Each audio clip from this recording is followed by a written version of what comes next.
Solitary Cowboy by Braylee B. Parkinson. 1. I don't think this is working. Afton was standing in front of her boarded-up boutique with Daniel, her on-again, off-again boyfriend of 3 years. She was finally saying what she'd been thinking for the past several months. I thought we were finally getting to know one another, Daniel said, adjusting his wire-framed glasses. It was a quirk that bothered her. He would lift his glasses up and down on his nose a few times, and squint his eyes as if he was having trouble seeing her. It's not you. I'm making changes in my life. I might even sell the boutique. This time Daniel removed his glasses and rubbed his eyes. The boutique is your life. Why would you ever sell it? I heard a rumor that life is about more than your career. Daniel missed the sarcasm in her voice. Instead, shook his head, put his glasses back on, and gave her a confused look. Well, I guess I kind of saw this coming. I know this sounds weird, but I was worried when Bernice didn't like you. Funny enough, Afton had thought the same thing. The first time she'd visited Daniel's place, the cat had walked up to her and drug its claws across her ankle, leaving a trail of dripping blood. Bern, come on. I told you I had a friend coming over, Daniel had said, throwing his arms in the air. Bernice held her ground, hissing and arching her back while Afton checked the wound. Daniel had grabbed Band-Aids and peroxide and helped her dress the injury.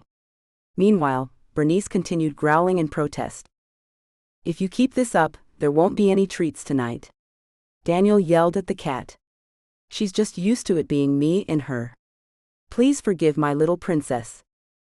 Afton remembered thinking that Bernice's attack was a sign Daniel wasn't the right guy for her. That and the fact that he loved chick flicks much more than she did, and he had mani-pedi dates with his sisters. While she thought it was wonderful, he had such strong bonds with his sisters and his cat, she was looking for someone a bit more rugged. The sobbing during Casablanca should have been the last straw, but Afton had hung in there. Daniel had movie star good looks behind his wire-frame glasses, owned his own business, and was easy to get along with. Was she making a mistake by ending things with him? Actually, I've been meaning to tell you. I've started spending time with someone. We're just friends, but the last time she came over, I felt guilty. She works at the kiddie motel Bernice stays at when I go out of town. Bern loves her. That's what brought us together. Afton suppressed an eye roll. If she liked Daniel more, she'd totally be jealous of his cat. The vicious feline truly had his heart, and if there was a girl out there his precious Bernice liked, he was surely going to be smitten with her. That's good news. I'm happy for you, Daniel. And in a way she was. After 3 years, Afton was sure he was not the man for her, but she wanted him to be happy. Do you maybe want to take a little while to think about this? I mean, we could date other people and keep spending time together, just in case. Just in case? Of what? They were never going to be compatible. For example, Daniel spent every waking hour of his weekend sitting on the couch watching sports.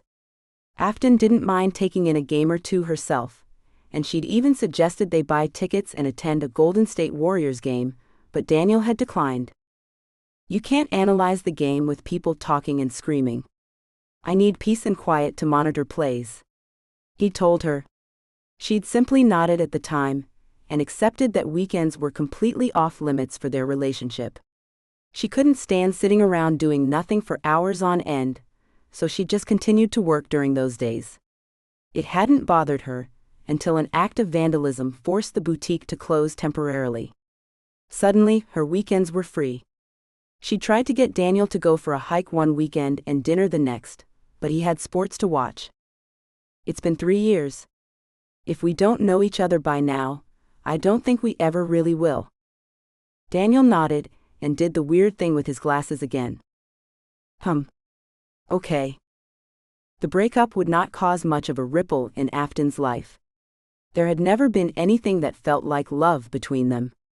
They met for dinner every couple of weeks and saw a movie together on occasion, but most of the time they were strangers. When Daniel wasn't vegging out in front of the television, he was obsessing over the accounting firm he ran, and she was chained to the boutique she'd inherited from her grandparents.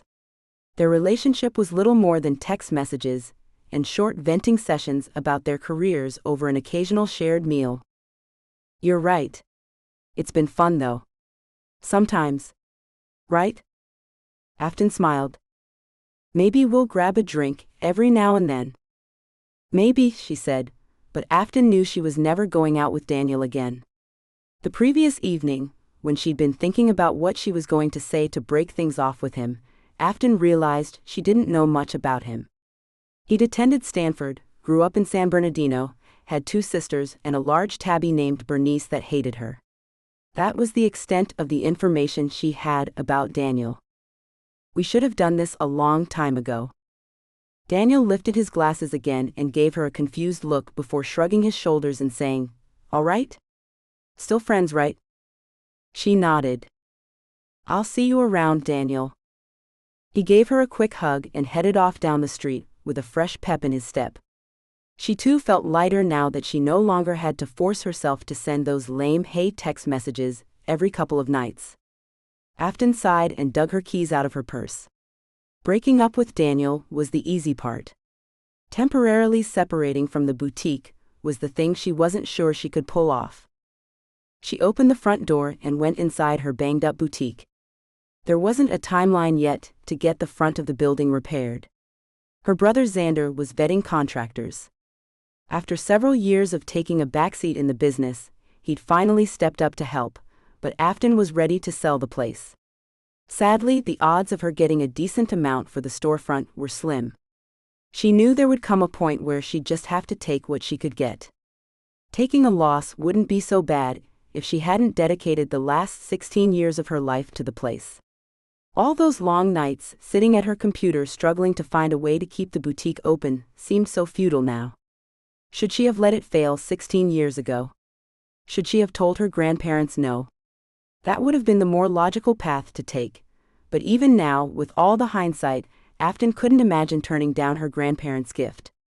Her great-grandmother, a woman who didn't speak a word of English when she arrived in America, had opened the boutique and passed it along to Afton's grandmother and grandfather. The second generation had dedicated their lives to keeping it open, while the third generation, Afton's mother, had saved herself from being saddled with the boutique by going to medical school and becoming a doctor. "I hated working at the boutique," her mother told her. "There was no way I wanted to own it, so I made other plans. Big plans." But the boutique was special to Afton. She'd loved Saturday mornings because her grandmother would let her tag along to help with serving customers. When Afton was a child, she'd sit behind the counter and watch her grandmother work her magic. She had an eye for fashion. No matter who came through the door, a girl in need of a prom dress or a blushing bride searching for the perfect wedding gown, her grandmother would find the ideal dress for the customer. Her grandparents worked until they both had failing health, and as her grandmother lay dying, she said, "Afton, please keep the boutique going. It was everything to our family." At that moment, Afton thought about her great-grandparents leaving their homeland of China and coming to America for a new life.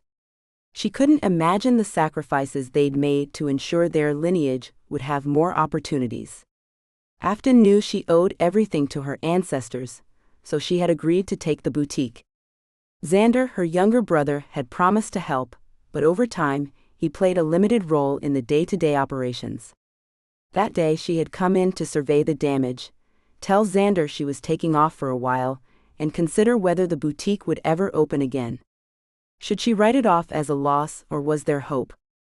As she stood in the middle of the mangled structure, tears flowed down her cheeks. She had so many great memories, but owning the boutique had turned into a nightmare. She stepped carefully around a pile of broken glass, and looked in the full-length mirror that hung on the back wall. Her hair was pulled back into a ponytail at the nape of her neck, and she'd skipped putting on makeup that morning. She stared at herself looking for answers, but all she had was more questions. Something had to change, and the timing was perfect.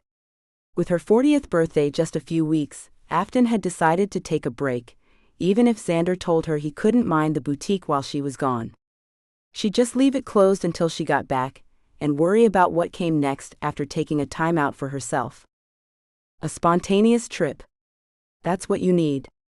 Book it, she said before heading to her purse and pulling out her tablet. Her only goal at this time was to find the perfect getaway. She spent the next hours searching for the perfect vacation for her birthday. She'd been to the Bahamas, Paris, London, and New York, but this time she wanted something different. This birthday was a milestone, and it needed to stand out from her previous celebrations. She also needed time and space to contemplate a major change in her life. Closing for a month would be detrimental, but it was necessary. She visited resort websites and reviewed vacation deals, but nothing caught her eye until she saw a small advertisement for an ecotourism trip. Ecotourism? What is that? Afton wondered aloud. She clicked on the link. Grandma will understand if I close for a month, she said aloud. After the words were out of her mouth, Afton looked skyward and said, I hope you understand too, great-grandma. She reviewed the trip. Escape to a mountain getaway, hidden above beautiful Friendly Valley. This primitive cabin allows you to take a break from the hustle and bustle and reflect on the important things that get lost in our daily lives. Book the cabin for a day, a week, or a month. Come experience the magic of Friendly Valley. Contact Tyler and Stacy Bennington. A month away. Could she do that? Xander would have to keep tabs on the boutique while she was gone. The two were only 10 months apart, but Afton was truly his big sister. Throughout their lives, they'd always done things together, and she always took the lead. Even though she rarely saw him these days, the boutique held a lot of nostalgia for them. They'd taken over together right after college, but once Xander started to pursue his career as a digital artist, the business became Afton's responsibility. Outside of a few part-time employees, she ran the shop on her own. That was part of the reason she needed such a long vacation. Xander would have to either run the boutique in her absence or she would close for the next month. But she knew it was the best thing to do. All the chaos was exhausting. That thought brought up bad memories of the most recent vandalism. Afton turned around and looked at the front window. The glass was missing, and it was covered with a wooden plank. A reporter had come by to interview Afton the previous week about the most recent attack. Even though they had thoroughly discussed what would be said during the interview, Afton ended up breaking down and sobbing, something she asked the reporter to not air on television. But since it was clickbait gold, Afton's breakdown on camera became the top story on the news station's website. The report ended with a local politician explaining why store owners like her were overreacting to the situation. We must understand that some people are going through hard times. We should be willing to lend a helping hand. Perhaps if the store owners weren't so against the less fortunate, we wouldn't have these things happening. Afton was tired of her voice and the voices of all the store owners going unheard. Now she didn't care what anybody had to say or what they thought. She just needed a break. For the first time in years, she was going to take an extended vacation. The knock on the door caused Remy, Max's 2-year-old golden retriever, to jump off the couch and head for the door. He watched the dog peek out the window before unleashing a cacophony of barks. I've trained him well, Max thought. Remy knew who was on the porch, and while he wasn't a stranger, he also wasn't welcome. Of course, no one except for Max's sister Lorna and his parents were welcome at the house. He'd been back in Friendly full-time for the past 5 years. Initially, everyone had accepted his desire to be left alone. The only other person who dared come on his property was Blake Peterson. He had come to ask a favor that Max agreed to do, but now it felt like the floodgates were open. Well, not exactly the floodgates, but the new county commissioner, Harley Leader, had come to his door twice in the past week. Clearly this guy has not gotten the message, Max muttered through clenched teeth. I do not want to be bothered. Everybody knows that. Harley delivered another series of knocks before saying, just want to go on the record that we talked about this.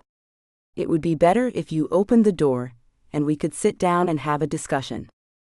Max stood very still. Remy gave him a side glance as if to ask, should I continue barking? Max shook his head, and the dog turned and casually headed back to the couch and plopped down. We just want to let you know we're going to be doing a little work in the area, nothing major, but it will be near your land. Okay? Max stood beside his front door, still hoping that Harley would go away.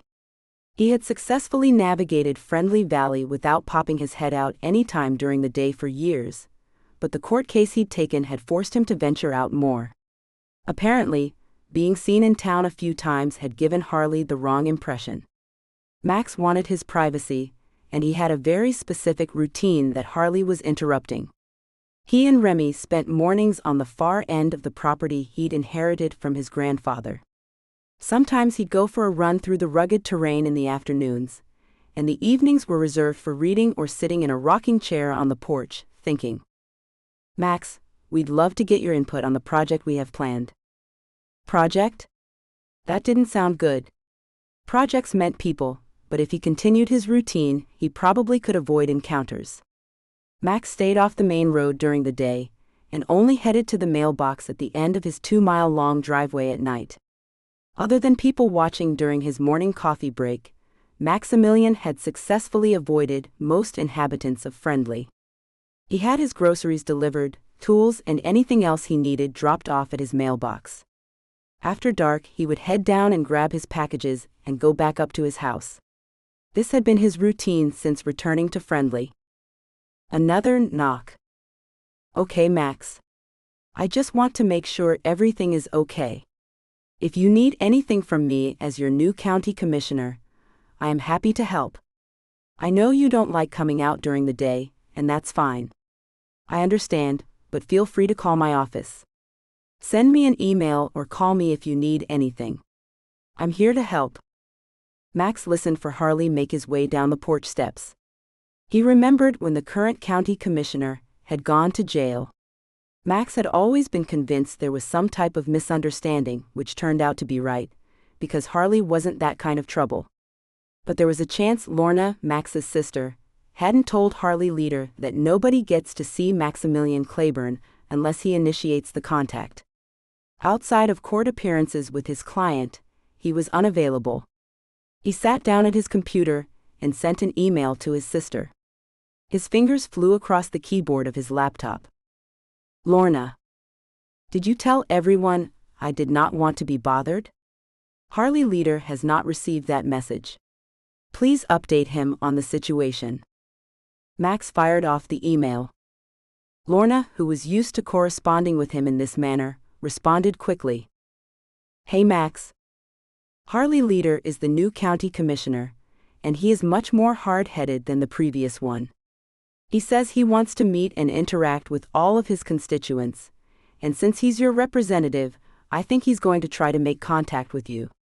I have told him this is not what you want, but he is insistent. In case you have not heard, Harley Leader and his wife have decided to start something called ecotourism. I'm not sure what all it entails, but I think Harley is trying to update you on the situation.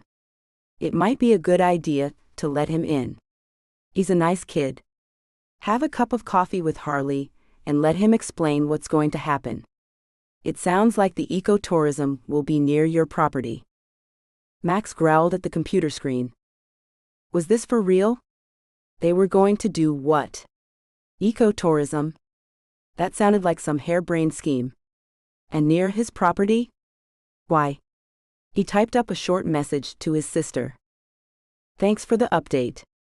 But please try to get through to Harley. I don't want any visitors. Okay. He sent off the email and headed back to the picture window. He looked out over his property. It was a relief to hear Harley Leader's truck humming in the distance, moving away from his house, but Max was sure he'd be back. The man swaps on a mission to prove himself. After years in jail for a crime that he didn't commit, Harley was going to work at being the best darn county commissioner Friendly had ever seen. Max had seen similar situations throughout his career as a lawyer. Once someone was exonerated after being falsely accused, they strived to show the world how wrong everyone was about them. He's not getting in here, Max said to Remy. The dog looked up and titled his head in a quizzical manner. Oh, you're doubting me. Remy let out a low moan. Max shook his head, muttered something about how man's best friend was falling short, and headed to the kitchen to brew a pot of coffee. When it was done, he filled a thermos with the piping hot black liquid and grabbed a second container for water. He put the both in a backpack along with a bowl and turned to his dog. Every morning they head off to a place along the ridge of the mountain that had several large boulders that the Clayburns had nicknamed the living room. "Ready?" he asked Remy. The dog's ears perked up. Satisfied that Harley was long gone, they could head off to their special place. Max, with Remy running out in front of him, walked down a tree-lined trail that led through the foothills above Friendly. Coming back to his hometown had served him well. He loved being on his secluded land above the town, and until recently no one had bothered him. The rumors of his divorce had spread throughout the town. Whispers of "I knew that was going to happen" reached his ears when he went for breakfast at the local watering hole, Hometown Heroes. Over time, he tired of answering questions and correcting the lies people spread behind his back. So 3 years ago he'd gone to his sister and said, "I'm done with this place. I'm going to Piney Creek." Piney Creek was the name the Clayburn family had given to the 40 acres above the town where Max's ancestor, Seth Clayburn, had raised the first generation of Friendlyites. Max and Lorna had spent the summer months camping and hunting at Piney Creek. Their cousins and friends would join them, but most were ready to head back down to town after a few days. The place had limited electricity, and only one structure had running water. The rest of the old cabins had primitive accommodations, and some were little more than lean-to sheds. Max had always loved being at Piney Creek, so when he tired of the gossip and misunderstanding about his life, he'd moved there permanently. For years he'd hunted and fished, walked down to the living room to have his coffee every morning, and provided legal advice through a virtual company he'd started. His life was solitary and simple, and outside of his sister he didn't have company. She worried about him being alone all the time. One day she showed up with a puppy, and after initial protests, Max had agreed to take the dog on. Remy had turned out to be the best roommate and friend.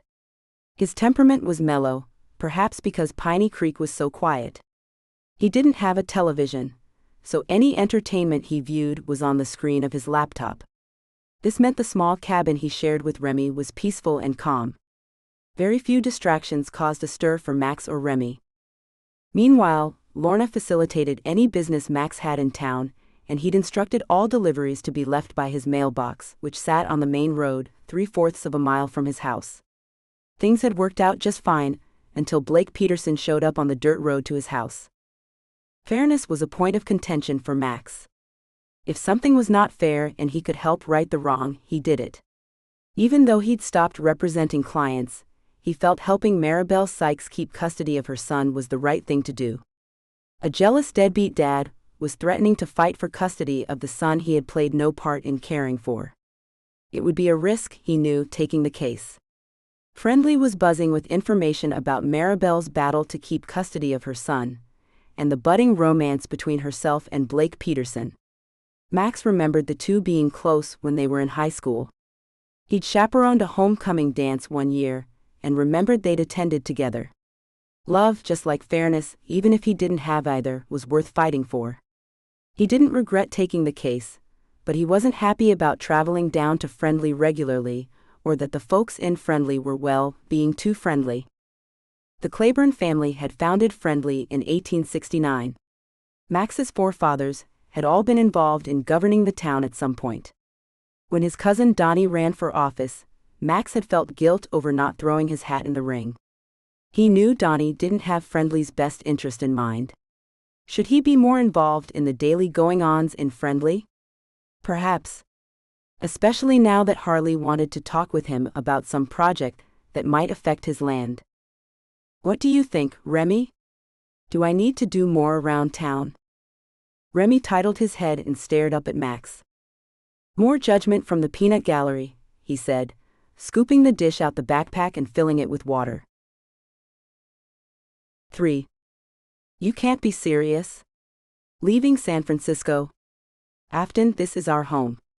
We own a business that our grandparents put their hearts and soul into. How could you even consider leaving?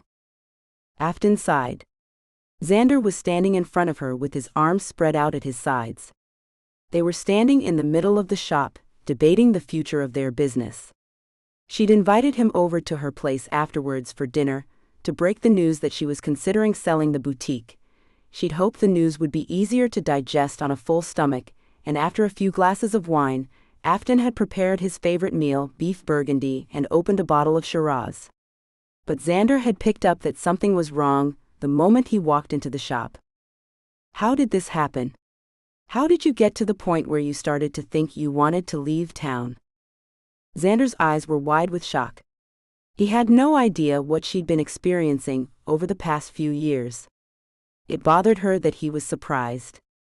It indicated just how out of touch he was with what was happening in their business, but she chose her words carefully. Her brother was her best friend and business partner, and selling the boutique would change things between them. I'm not sure if I want to leave for good. I just know I can't be here for a while. Sometimes I feel like I've taken a wrong turn in life. We have the boutique, but that's not enough. The once bustling downtown had faded into a cornucopia of social ills. There isn't much to steal, but someone broke in and vandalized the store. I'm sure they were looking for the safe.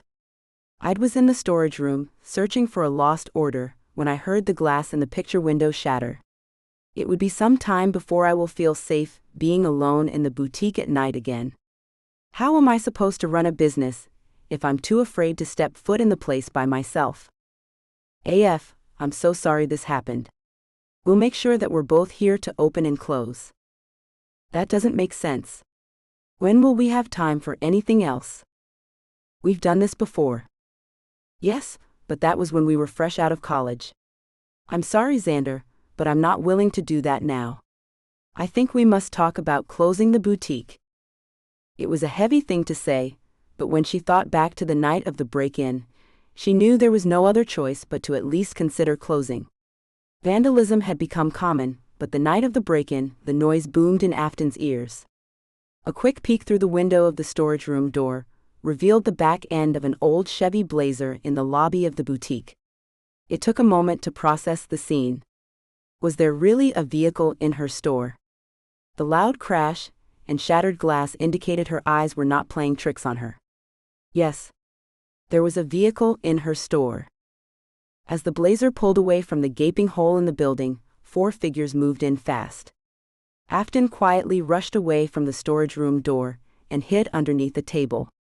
There wasn't an exit she could access from the storage room, so all S could do was hide and wait until the rampage was over. Afton, did you hear me? She'd been lost in the terrible memory.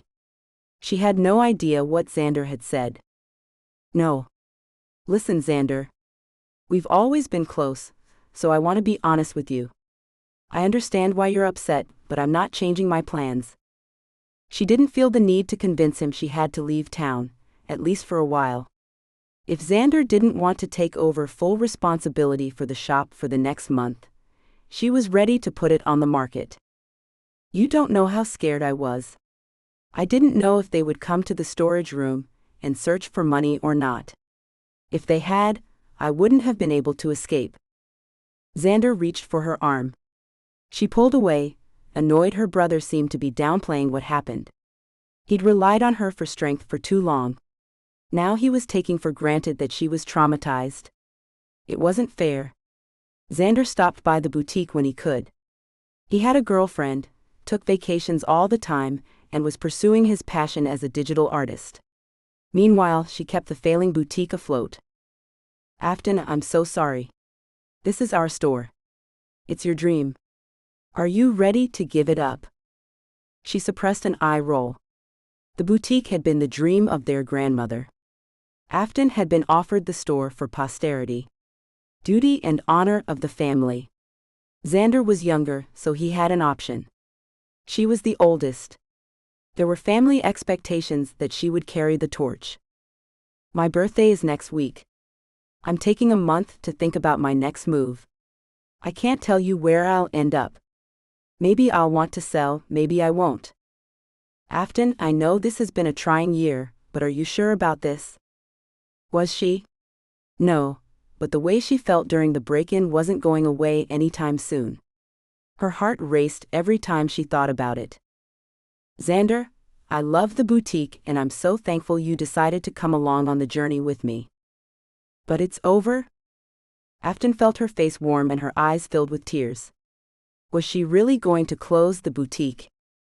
Look, I don't know what is going to happen, but right now I need a break. I'm going to take some time to figure things out. What does that mean? I'm taking some time off. Are you going to the coast? No. I'm going to the mountains. Xander threw his arms in the air. The mountains?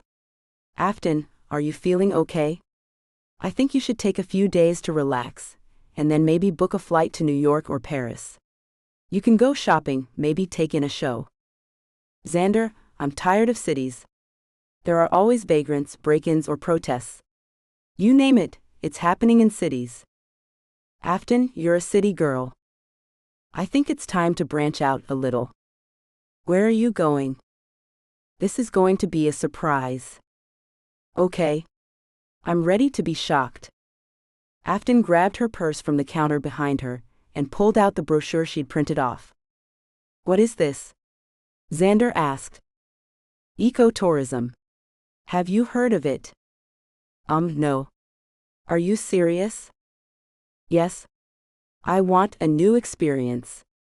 I've lived in cities all my life and I've never been camping.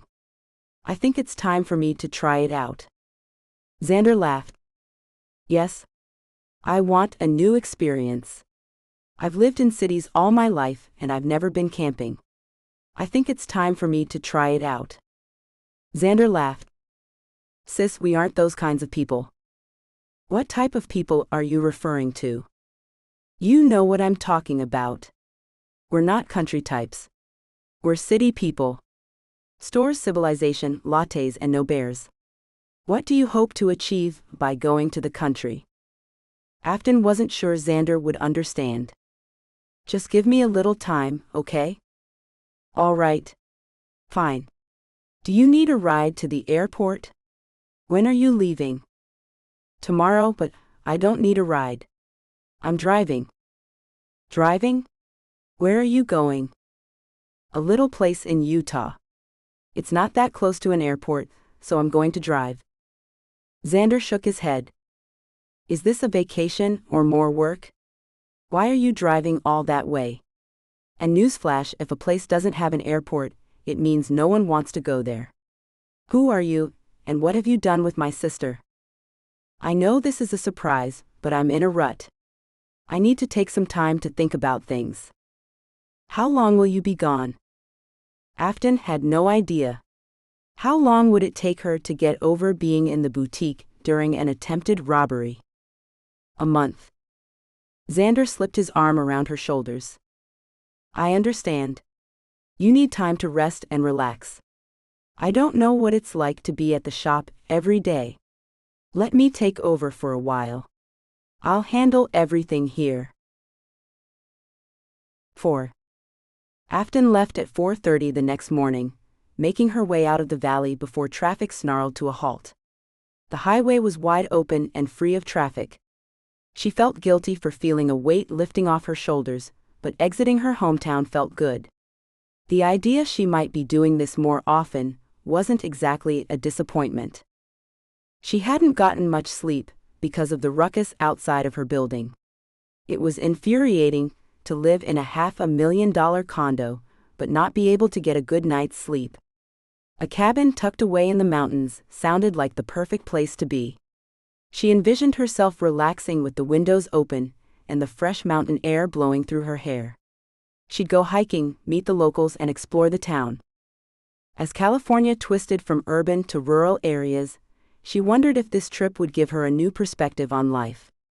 She had no idea what her future held at this point. After college, Afton had been sure she would settle down, get married, have kids, and run the boutique with Xander until retirement. Eventually she would pass it on to her children, but here she was 40, never married, and no children. Would there be anyone to pass her business to? If she or Xander ended up having children, would it be wise for them to continue the legacy? What would San Francisco be like in 20 years? Would her grandmother's store still be standing? Afton could see herself living in a smaller, safer city, but then there was her family that she loved dearly. They were so close. Could she just leave?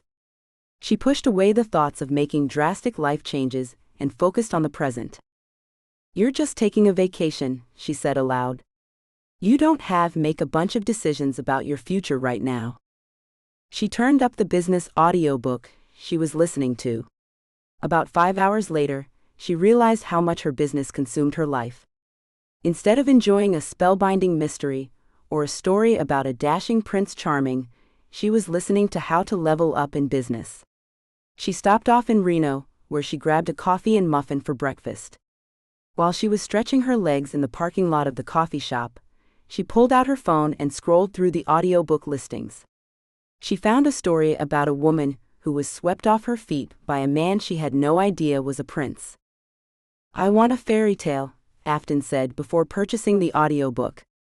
If she couldn't have love in real life, she was going to find some book boyfriends to pass the time.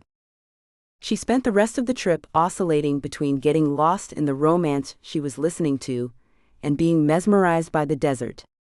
During the last hour of her drive, the terrain twisted into towering peaks.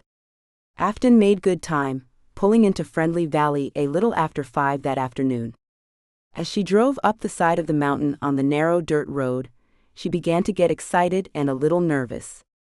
She had instructions to go to the home of the owner of the cabin, Stacy Bennington. "It can be tricky getting to the cabin, but don't worry.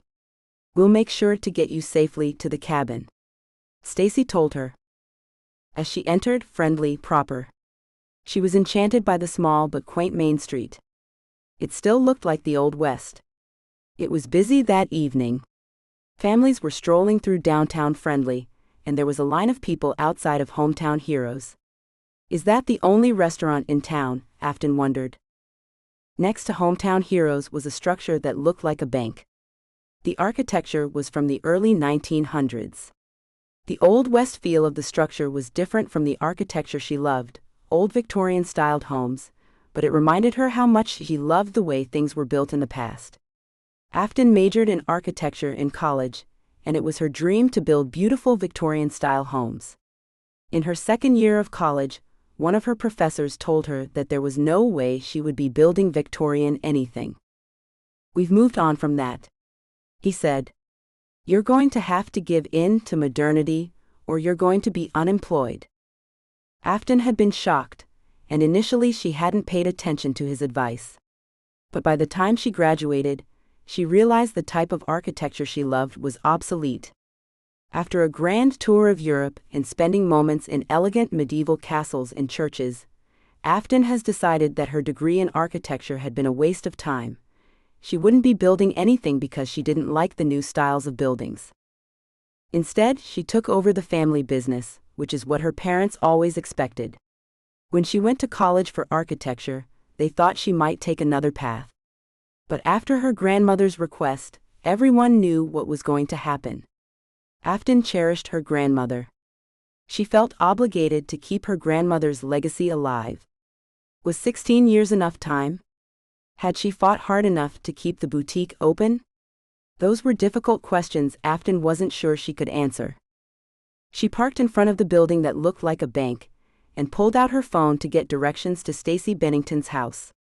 After jotting down the directions in a notebook, she took off again, arriving at Stacy's house 5 minutes later.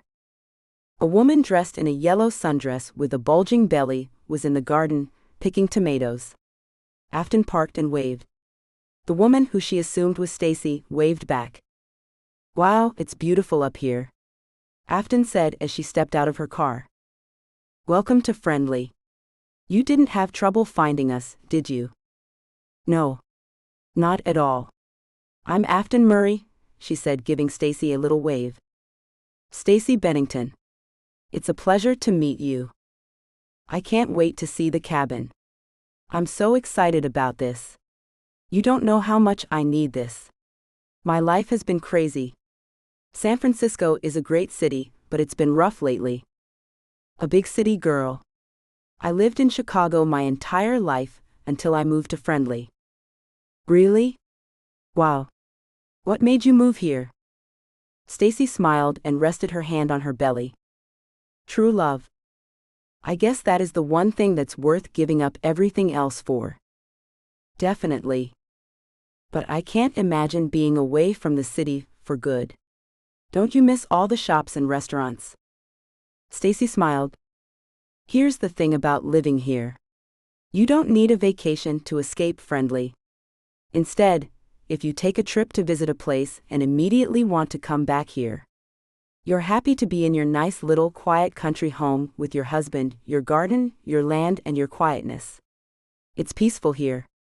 I never thought I could live outside of the city either, but now I don't want to live anywhere else. Wow, that's got to be quite a change for you. It is, but I love it. Enough about me. Let's get you up to the cabin so your vacation can start. How far away is the cabin? It's up the mountain. We'll have to park and take a four-wheeler out to the cabin. I think I'm going to have my husband take you, because my feet are a little swollen. You look great, Afton said, and she meant it. Stacy's makeup was flawless, and her hair was swept up in a tortoiseshell clip. Her face was radiant, and she looked genuinely happy. Afton was envious. Thank you. Come inside. I'll get Tyler. She immediately fell in love with the adorable cottage-styled home. Antique-style furniture lined the walls, and it felt like a genuine old farmhouse. Stacy offered her a cup of coffee, which she accepted. Have a seat. I'll be right back, Stacy said before heading to the back of the house. A few minutes later, she returned with her husband. Afton, this is Tyler. He's going to take you up to the cabin. Tyler was rubbing his eyes as if he just woke up from a nap. Oh, I'm so sorry to wake you. Afton said. No, I need to get up and get something done, so perfect timing. Welcome to Friendly. There are a few things about the cabin you need to know. First, there's no running water. Me, my dad, or my brother will drop off water every 2 days. You've been camping before, right? Slightly embarrassed, Afton shook her head. Okay. No worries. The cabin is there, so you're protected from the elements. There is a composting toilet, so you won't have to run out in the night if you need the bathroom, but you'll be roughing it. I hope that's okay. A composting toilet? Was that listed on the website? Afton wasn't sure, but she probably wouldn't have signed up for that. It's not as bad as you think, Stacy said. I see that look on your face. They all laughed. Okay. I'll take your word for it. If it gets to be too much, we have a spare bedroom. You can always come and stay with us, Stacy said. Afton was taken aback. They didn't know her, but they were offering her a room? How kind. I'm sure I'll be fine, but thank you. Sure. And we really meant it. If it's too rugged, let us know. There's also a cool bed and breakfast in town if you want to be closer to Main Street. A bed and breakfast sounded more like what she was used to. For a moment she was tempted to change her plans, and wondered if she was making a mistake. Was she really going to be able to survive up in the mountains by herself, with a composting toilet? You look worried. Stacy said. We spent our honeymoon there. It's a darling place. It's Tyler's old grandfather's hunting cabin. I think you'll love it. Great. I can handle it, but it's nice to know that if I bit off more than I can chew, I can come down here and stay. Absolutely, Stacy said. Do not hesitate. We're always happy to have extra people on the property. It was a relief to know that she was dealing with such warm people. Afton chatted with the Benningtons for a few more minutes before she and Tyler headed for the cabin. She'd been in the mountains before, so the drive up was not anything heart-stopping, but she'd never been alone in a cabin on an isolated mountain before. Hopefully things would work out, but if they didn't, she'd be sure to call Stacy and ask about the bed and breakfast. The drive up had been a little scary, and the trek on the four-wheeler down old service roads had given her a fright, but the cabin itself was lovely. It was small and rugged, but it had a cozy feel to it. Afton felt at home now. Remember, Tyler said before he left. If anything happens, just let us know. We'll come and get you.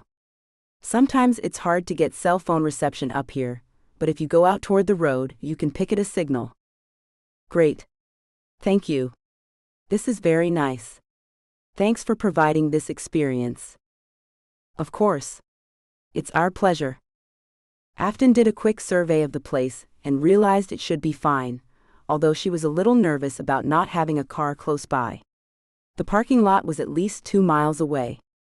She didn't have much trouble navigating the four-wheeler, but she would have liked to have her car within walking distance. Then again, the old service road was relatively clear and easy to drive on, so things should be fine. Don't worry about your car, Tyler said as if he had read her mind. We've never had any problems. We really don't have that much population as area, so you're pretty much up here by yourself. If it starts to bother you like Stacy said, we've got room. Thanks, Afton replied.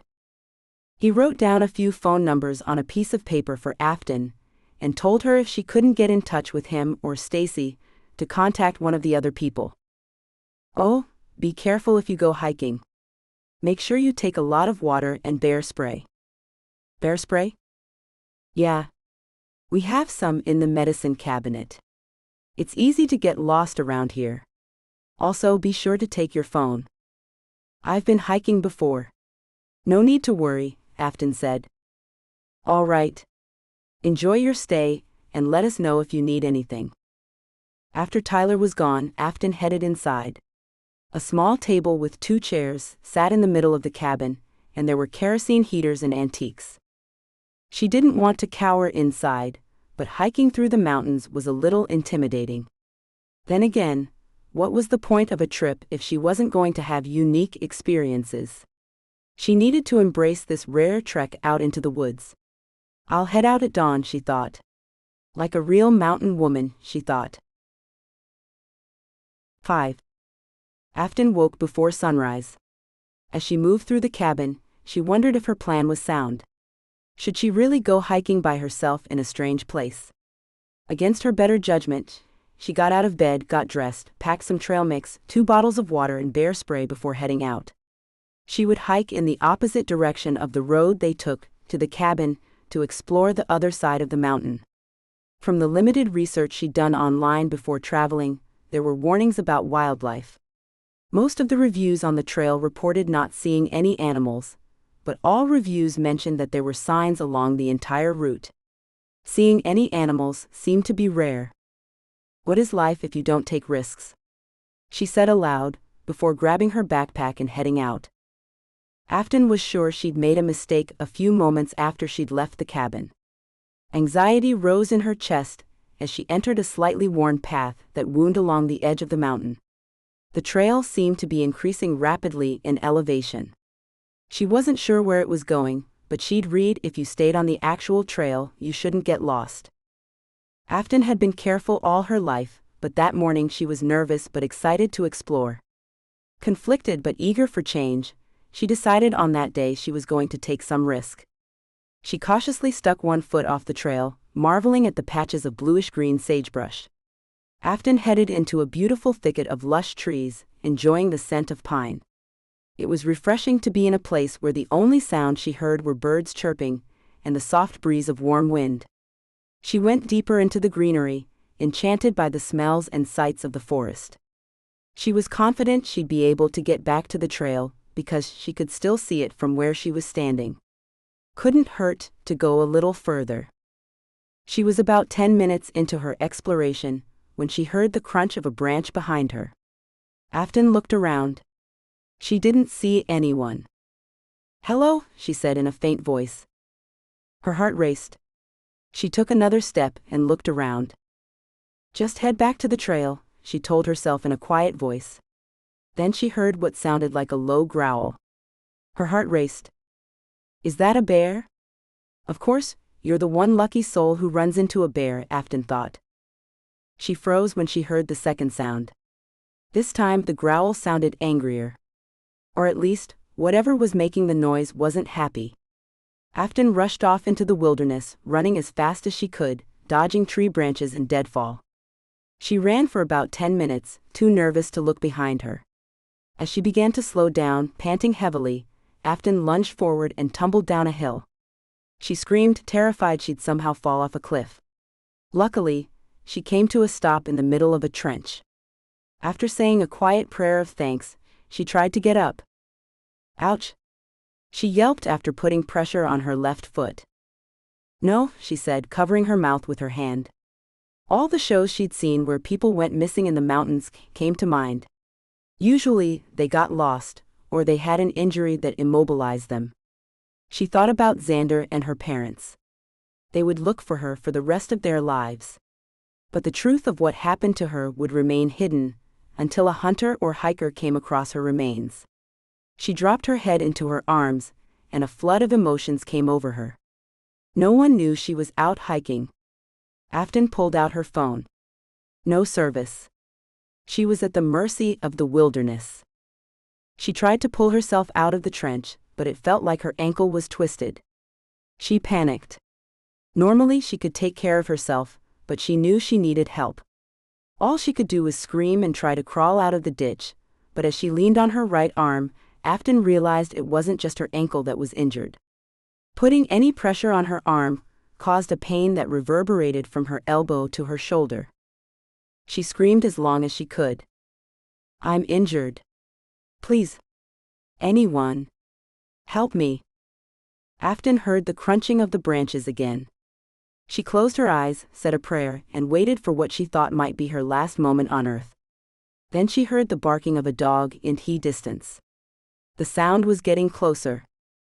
She was in the middle of another prayer when she heard, "Stop your whining and crying." The voice boomed in her ears. Afton opened her eyes and felt relieved. Oh, thank goodness. I thought you were a bear. A man with a scruffy beard and a rifle slung over his shoulder peered over the edge of the ditch. He was wearing a dirty blue and black plaid shirt, and long strands of tangled blonde hair crept out from underneath a large cowboy hat. Afton, even in her state of pain, felt her cheeks get hot. He was filthy and looked like some type of mountain man, but he also was very attractive. He reminded her of Leonardo DiCaprio, one of her childhood movie star crushes. I'm Afton Murray.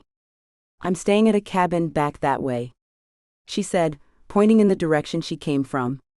I'm here on an ecotourism trip. The man snorted. I can't believe it's already started. You're one of those people. I guess you came from some city, and now you're out here to ruin the wilderness. No. I'm here because I want to enjoy the seclusion of the mountains. I don't want to bring the city with me. Yeah, I've heard that before.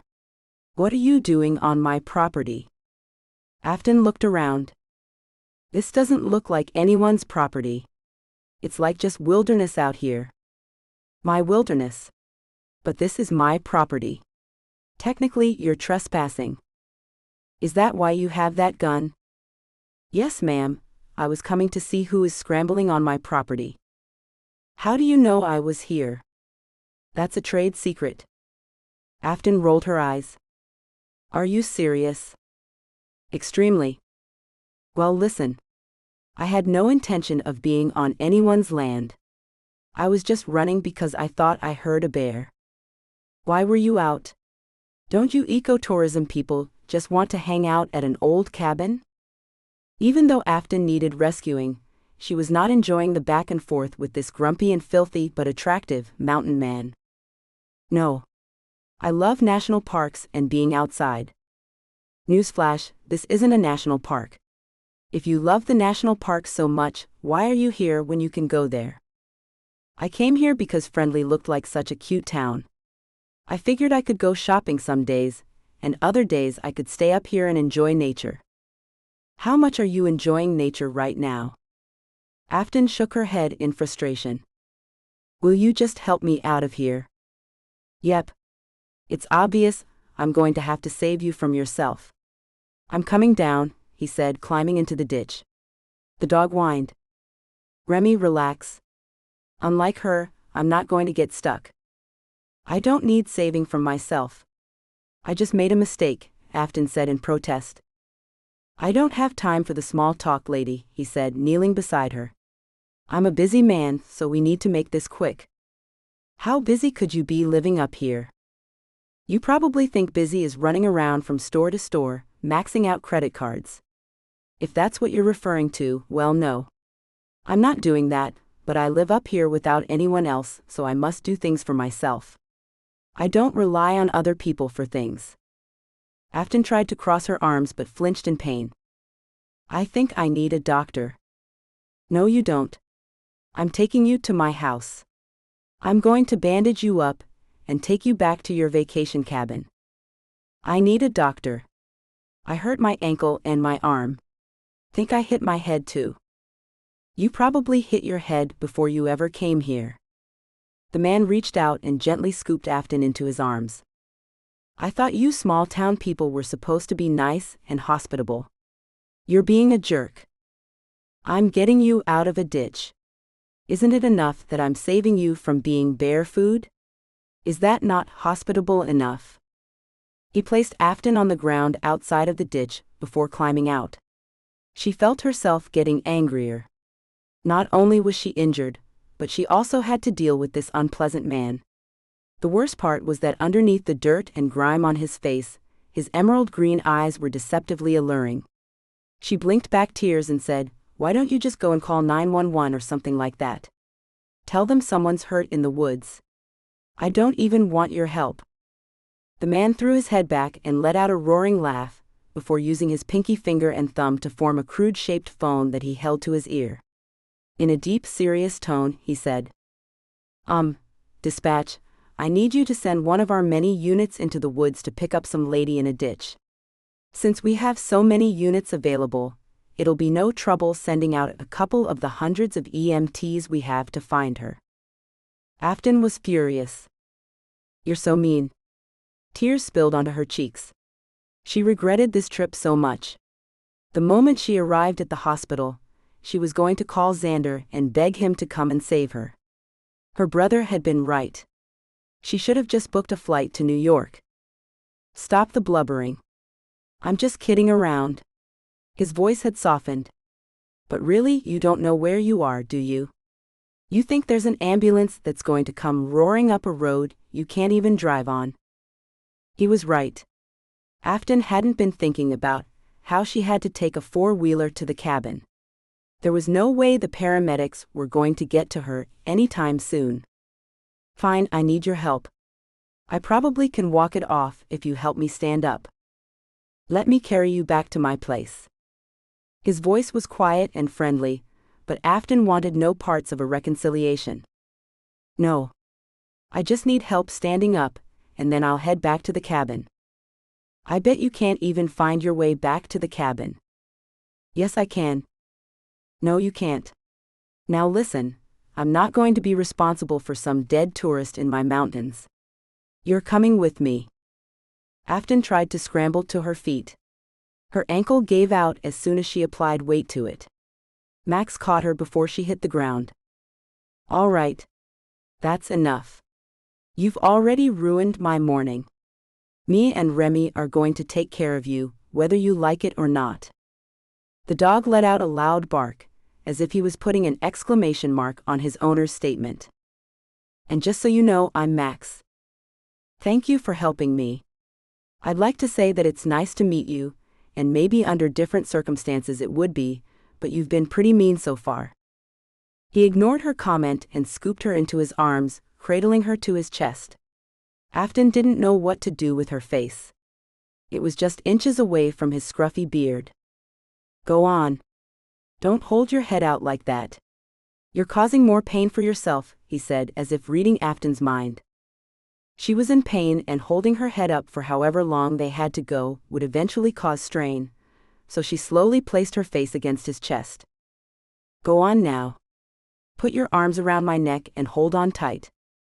His voice suddenly became soft and soothing. Afton obeyed. She figured it was the best way for her face not to be so close to his perfectly shaped lips. Soon they were on a trail, heading in the opposite direction from which she'd come. She spent the next 20 minutes listening to his heartbeat and watching the foliage change as they moved deeper into the woods. Eventually, they approached an old log cabin stashed behind a thicket of enormous pine trees. You really live up here all by yourself? Yep. Why? Because I don't like people. And why is that? Will you be quiet? I'm just making sure you don't get eaten by a bear. I don't have to answer your questions. He was right, and at that point, Afton needed him more than he needed her. She decided to be quiet and recognize how good it felt to be in Max's arms. He had successfully carried her without stopping for 20 minutes. There was a part of her that relished the idea of a man taking charge and saving her, even if it was, like Max said, from herself. My ankle is throbbing. I think my arm is broken, she said. No. None of that is going on. You're injured, no doubt, but nothing is broken. How do you know? Are you a paramedic? You think only paramedics can tell the extent of an injury? Ever gone on a trip to a place where there are no paramedics? Guess who takes care of you? You. But you wouldn't know anything about that type of life. I hope you've learned a lesson. You don't belong here. Stay in your big city. I belong wherever I want to be. Just take me to the hospital.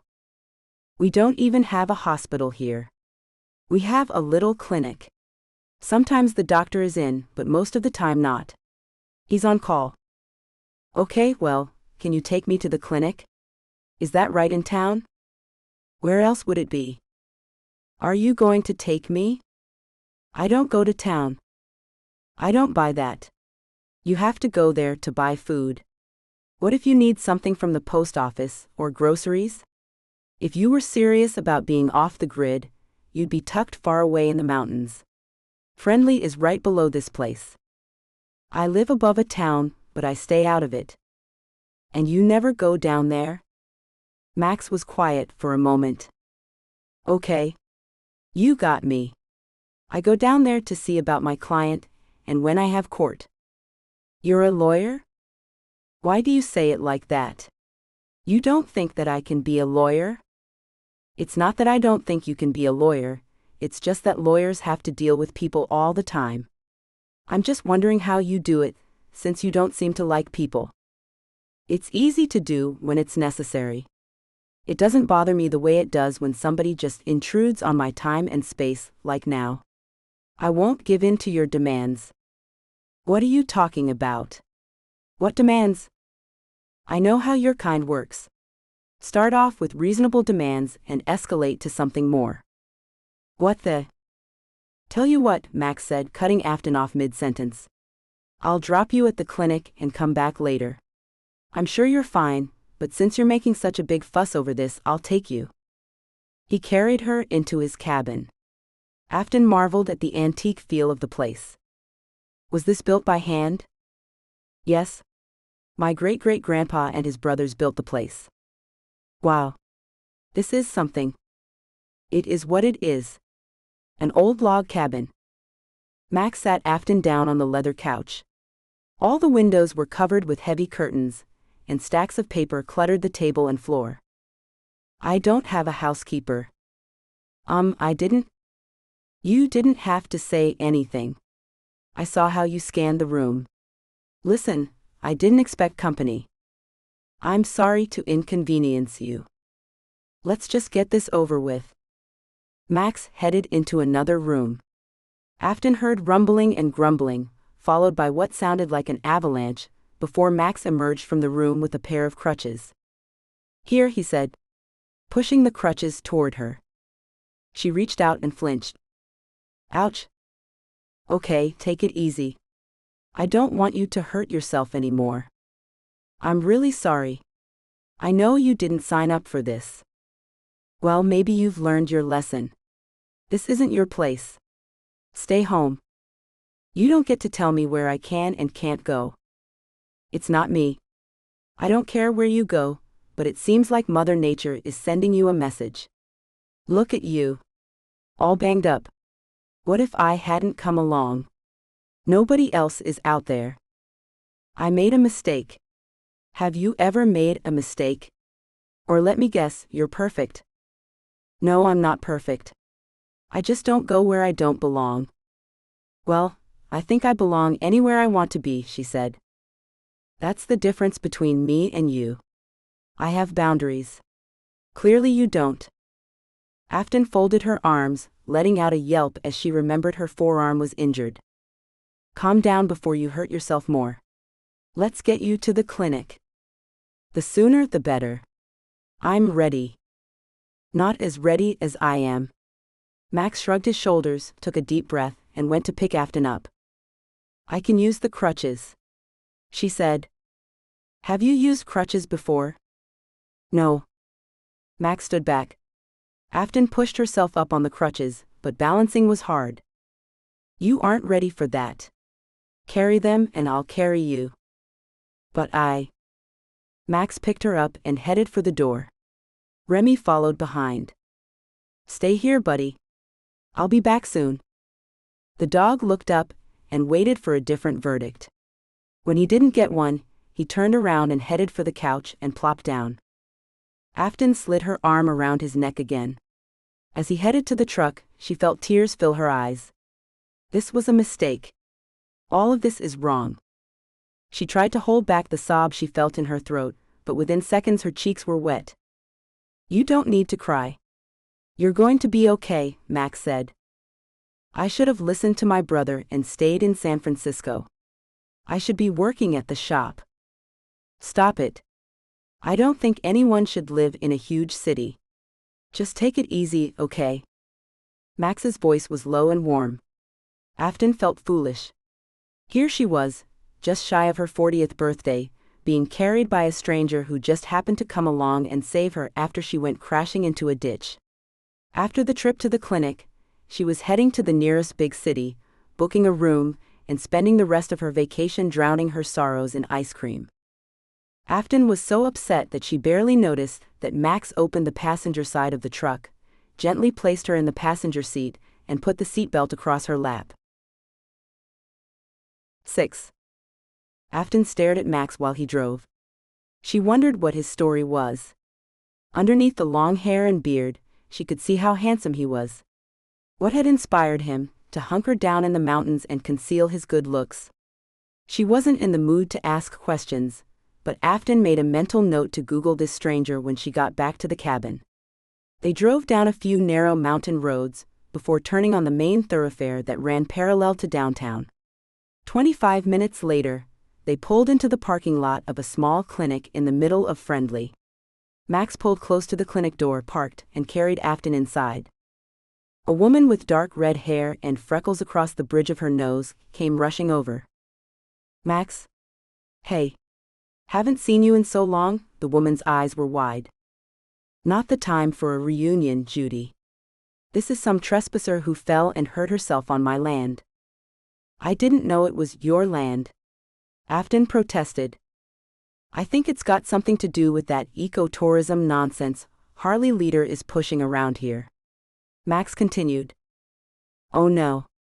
I'm so sorry you got hurt on your vacation, Judy said. This is why we shouldn't have stuff like that going on.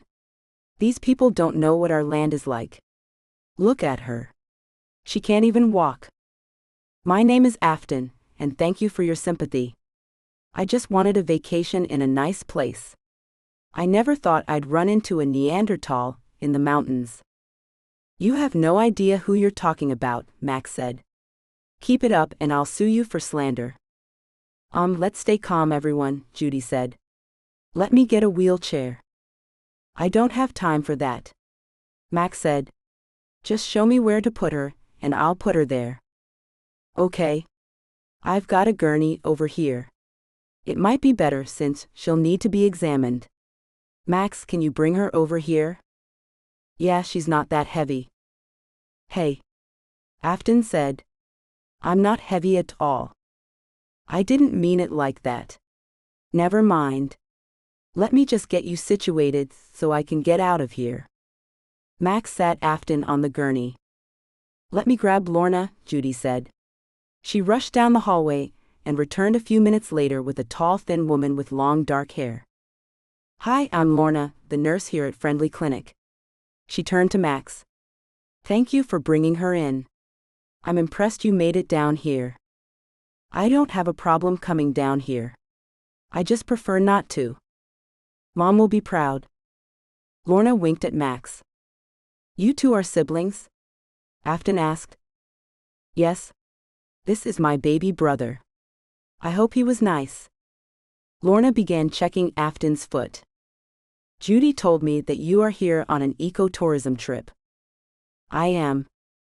Well, I got to tell you, I think that you're going to need some help getting around. I don't imagine you know anyone in Friendly, do you? No. I just rented a place from Tyler and Stacy Bennington. Oh great. We'll call them when we're done and they'll help you out. They're nice. I hate to bother them. I think it is so intrusive. I saw that Stacy is very pregnant.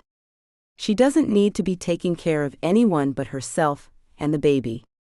I don't want to bother them. Lorna looked at Judy before turning to Max. Why are you looking at me? I'm not a babysitter, and I'm not taking some limping lady home with me. I wasn't really thinking that. What I was thinking is that she could still stay in her accommodations and you could just check in on her. Max let out a belly laugh. I don't do things like that. I want to be left alone. I was thinking maybe you'd want to help, since you must come to town for Maribel and Blake. You can spare a little time to help Afton get around. Nobody else is living up there. Maybe you could help. For the good of the town. He looked at Lorna. You know I don't like to be bothered. I do, but let's think about this. As your sister, I've been handling your groceries, your deliveries, if they must be delivered in town, your banking and anything else you ask me to do for you. So, I think you can do this one favor for somebody else. Pay it forward for once.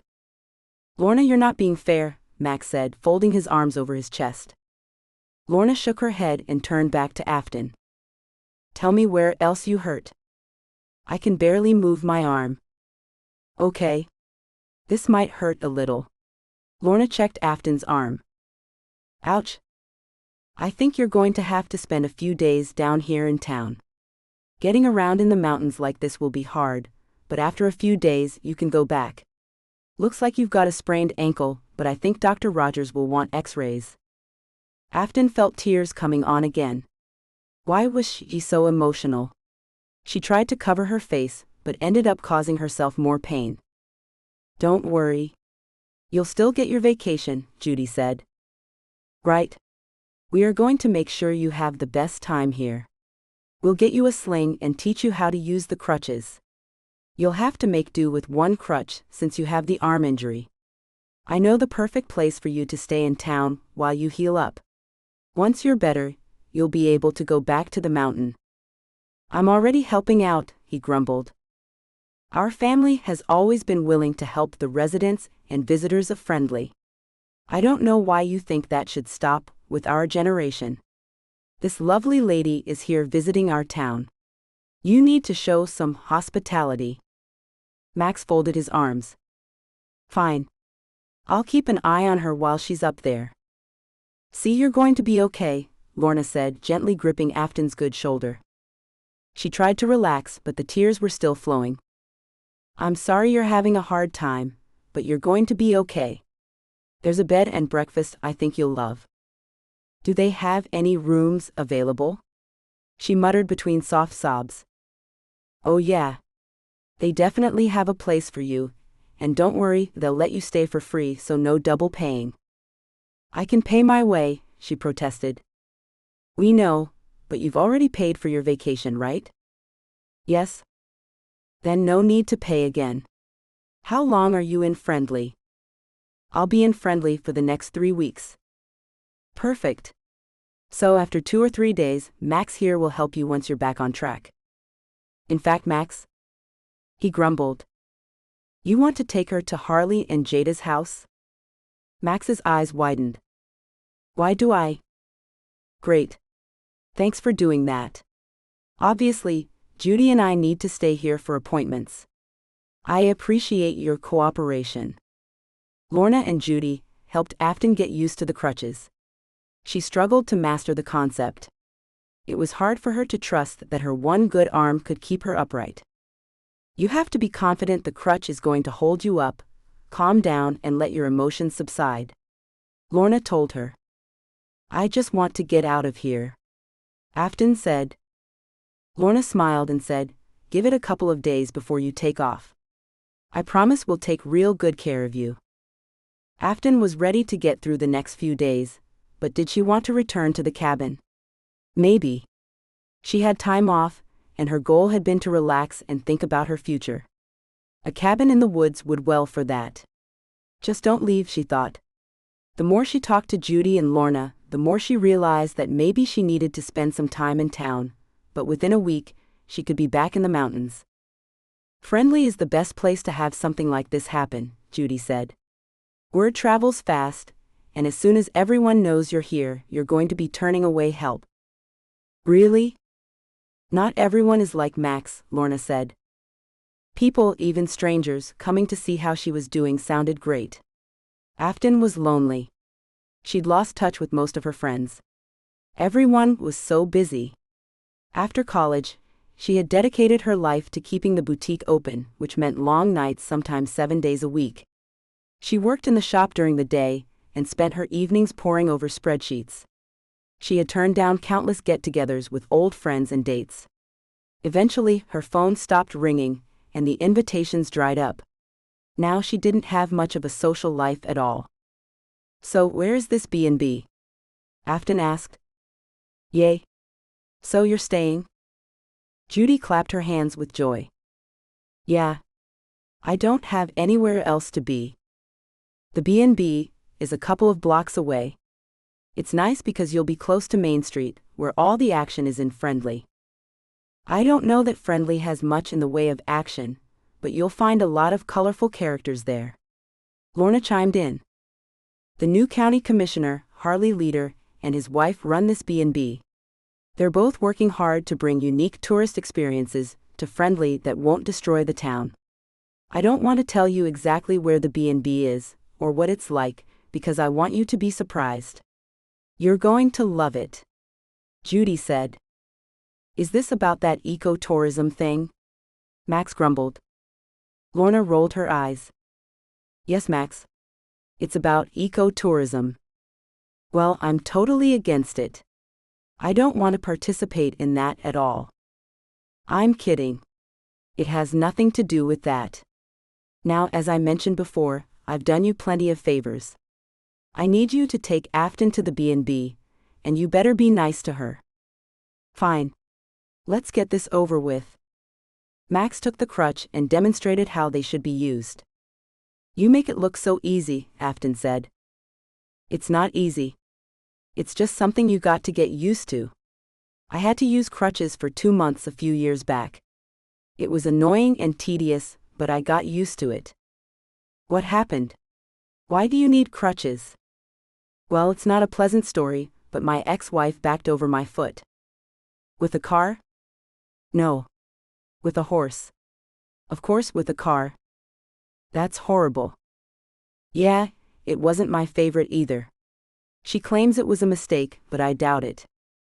That's why Max understands how essential it is that you have someone helping you out right now.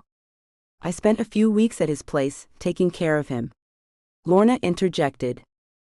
I didn't need you to do that. Whatever, Max.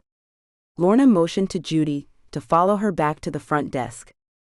Your wife did that while you were still married? Yep. We were supposedly happily married at that time. But I knew she was preparing for divorce. Must be bad to know that somebody's going to leave you. Depends on the person. Sometimes it's a relief, Max grumbled. All right, let's get you to this B&B. He helped Afton to the truck, following behind her as she worked to navigate her new reality of using crutches. 10 minutes later, she was shocked when Max pulled up next to a small school bus. What is this? She asked. You're not going to believe this, but this kid who is our county commissioner lived in a school bus before taking office. Now he has a house, and he and his wife rent out the bus to visitors. What an interesting idea.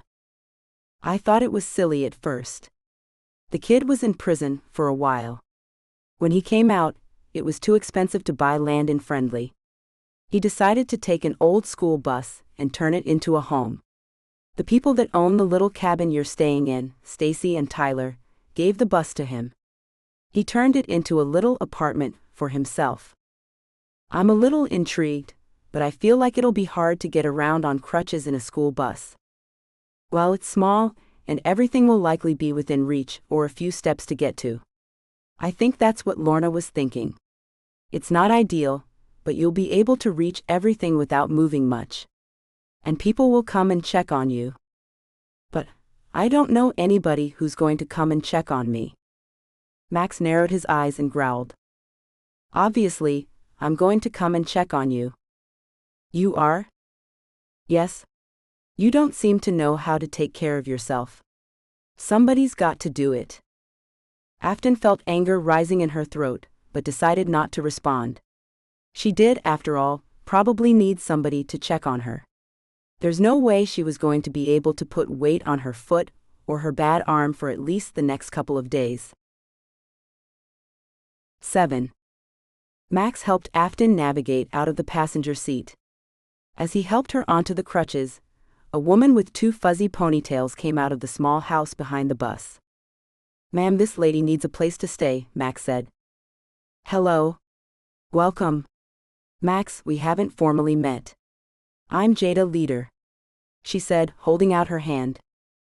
Yes? I know. Your husband has been snooping around my property as of late. Jada smiled and said, So you're the man on the mountain. My husband has been eager to talk with you. Nothing to talk about, Max grumbled. He just wants to make sure you're on board with the plans he has for the mountains around town. Harley wants your feedback and input. We already have people roaming around the woods. This one was on my property, Max barked and pointed at Afton. You must be our very first ecotourism visitor. Welcome. She got hurt on her first day here. Clear sign she had no business being up there. Jada nodded. Your sister sent me a text. I know what happened. We'll take good care of Afton while she needs it, but once she's better, I see no reason why she can't just go back to her vacation. Thank you, Afton said. Well, she's your problem now. Probably needs to be shown how to move around in that bus contraption you've got going on. Don't worry. I'll take things from here. Thanks for bringing her by. Max looked at Afton, snarled, and stalked off to his truck. Jada and Afton looked at one another and broke out into giggles. What a grumpy guy. Jada said. Well, everyone except Max Clayburn is glad you're here. Let's get you settled into the school bus. If at any time you feel like it's too difficult to maneuver around the place, you can come and stay in the house. It's small, but we use the basement as a guest room. Bathroom, kitchenette, the works down there. Thank you. I know this is such an inconvenience. I'm sorry for the trouble. Jada waved off Afton's apologies. No, we love having visitors. Like I said, we're all happy you're here. In the next few days, you're going to see exactly how happy people are about your presence. Afton wasn't sure what that meant, but she was too tired from her ordeal to care. Jada helped her hobble over to the school bus. The interior had been turned into an elegant living space for one. Once Afton carefully navigated the stairs, it was clear to see why Lorna had suggested the bus as a place for her to heal. Everything was easy to reach. She could sit on the small bench seating area and reach the kitchen sink and stove, and the living room at the back of the bus also served as the bedroom. It would be a great place for her to relax and not have to stress about needing help. Wow. I didn't expect this to be so nice. Harley put a lot of hard work into the build. He used recycled materials and worked day and night to get this thing up and running. You've probably already heard about his stint in prison. Well, Max mentioned that the county commissioner had been in prison, but that was it. Jada looked pleased. If you want to know what type of town Friendly is, you can judge it by the fact that Harley was released from prison and was elected county commissioner a year later. People are warm and forgiving here. I'm sure you'll see that firsthand while you're here. Jada invited Afton over for tea after she was settled into the school bus. They sat outside in rocking chairs on the front porch. It was quiet, too quiet for Afton. She found herself longing for the bustle of city life. After a few hours of sharing stories from their lives, Afton said, "You know what this place needs?" "No." "What?" "A little coffee shop. We could be there now, having this conversation. A place where people can go to write or read or meet for a first date. Main Street is a little empty, don't you think?" Jada tilted her head. "I just pull up a chair and sit out here with a cup of coffee when I want to write or read. And dating, well, everyone knows everyone. Your first date can be just about anything because you're going to know the person you're going out with. I guess you could say me and Harley had our first date in front of the cabin you're staying at." "Really?" "Yep. And it was perfect." I guess that makes sense, but what if you end up meeting a new person who moved to town like me? Think about it. How many people in a town this size do you think are in the dating pool? I guess there aren't many, especially if the single guys are in the mountains away from everybody else. I'm guessing Max is probably one of the few single people around here, and he's grumpy. There are several other eligible bachelors, but Max isn't as bad as he seems. I tried to do a story about him helping Maribel Sykes for the newspaper, but he was so grumpy that I ended up just talking to his sister. She's nice. They both like their privacy, but Max has gotten to the point where he doesn't want human contact. I don't know that whole story, but it has something to do with his ex-wife. Well, at least he's been married before. If nothing else, he's had a chance at love. I'm turning 40 next week. No love in my life, no clear direction, and I don't know if I can keep my shop." Afton knew she was oversharing, but she felt so defeated. It was hard to keep the pain bottled up. "That's sad." "I'm so sorry," Jada said. "I understand about having a broken heart, but some of us have never been in love." Jada reached across the table and gave Afton's hand a squeeze. "So it's the love part you're most upset about, right? Maybe this trip could be fruitful. There are a few nice single guys around here. I could introduce you to some. The sheriff is a bachelor and a great catch. Have you dated much?" "Oh, I've dated, but I've never had a relationship that I thought was serious or might lead to something more. I was always working, always trying to stay afloat, and now everything that I fought for is probably going to end. What am I going to do now? Where am I going to go? You know what? We should head to Stacy's place." "I'm sorry. You're tired of me babbling." "No. We need to go there and have a chat. I was in a similar situation. I was working at a newspaper, which obviously did not have much of a future. And even though I loved it and put all this hard work into it, another reporter wrote a story about me that wasn't true, and it turned into a scandal. I remember driving out of town thinking my whole life was over. I didn't have anything else, just my career. Then I came here. Stacy and I have been friends for a long time, but we barely saw each other when we lived in Chicago because we were both focused on our careers. But when I got here and saw that all of a sudden she was like a farmer's wife, I thought, it seems like she's happy. She's at peace. I came here, and I stayed up in that same cabin that you're staying in. I was so scared of every sound. I thought it was a bear or a serial killer coming to get me. Then Harley showed up to bring me water, and we just really hit it off." "Wow. Sounds like a fairy tale," Afton said. "It was a cute story. Maybe there was hope for her after all." And even though Harley was coming from a complicated background, and my life was complex, I remember thinking maybe all the things that happened to us before we were brought together were lessons, so that when we finally found the person we were supposed to be, everything would work out. And that's exactly what happened. I've never been so happy. That's great for you, but I've never had that experience where I just hit it off with someone. Jada smiled. Maybe, but keep your mind open. Max came out of his cave for you. That's huge. Afton shook off the suggestion. Did you see how dirty he was? I thought he was a vagrant when I first saw him. He kind of is, but he's a looker when he cleans up. I've only seen pictures, but don't judge him too quickly. He probably would want a woman who would live in that tiny cabin with him. Sounds like you've given this some thought. That's the way I found love. Our first meeting was a little rocky. Harley showed up, and it felt like he was intruding on my little corner of the world. I didn't know who Harley was, or that he'd recently gotten out of jail. He started asking me questions, and I felt like I shouldn't have to answer because I was embarrassed at what was happening in my life. All I'm saying is, stay open. Friendly is magic, but it can only change your life if you let it. So far, it's been magical all right. I can't even walk on my own. Don't close yourself off because you've had this little accident. You'll get better soon. And who knows? Maybe your accident had a deeper meaning. Regardless, you can still have fun on your vacation. How? Jada shook her head. You need a positive infusion.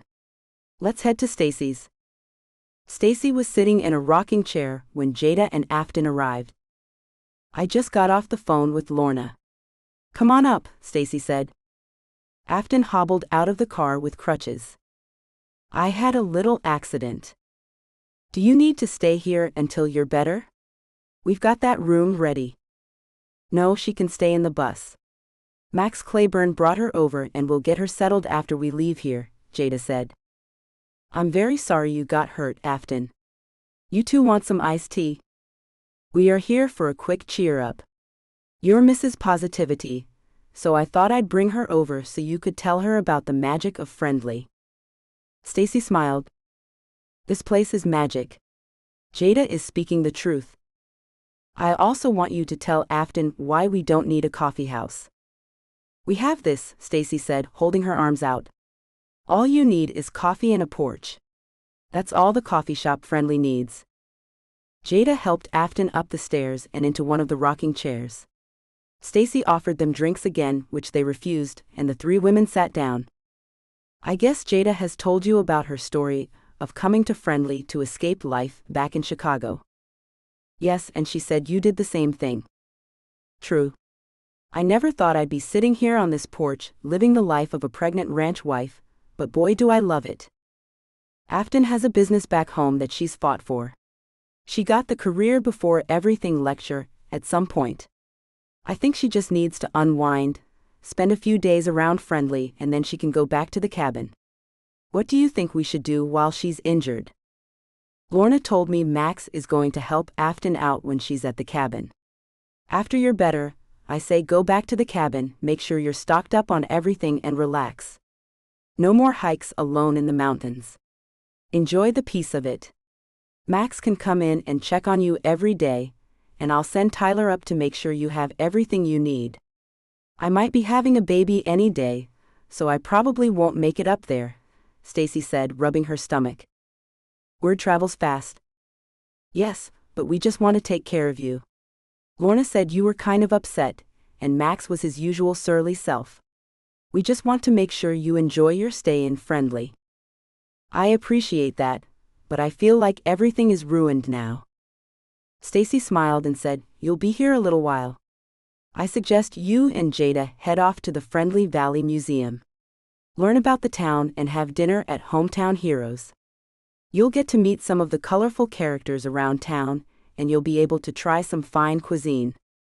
I still think a coffee shop would be nice here. Afton said.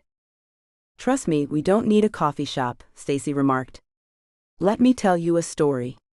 Recently, someone tried to open a restaurant called Elegance. It went well for the first couple weeks it was open, but now they're pretty much just open for Saturday and Sunday brunch and Saturday night dinner.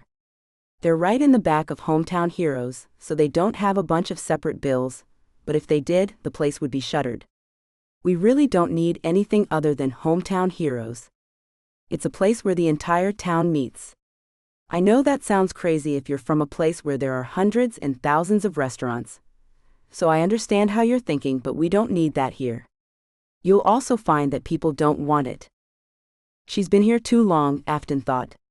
These ladies don't remember how wonderful it was to wake up in the morning, drive to your favorite coffee shop, chat with the baristas, and order your mocha latte with extra whip and chocolate sauce on top. It was one of Afton's guilty pleasures. She'd grab an everything bagel to go and head to the shop. Some days, she would go back and grab lunch at the same coffee shop. It was simple and quick.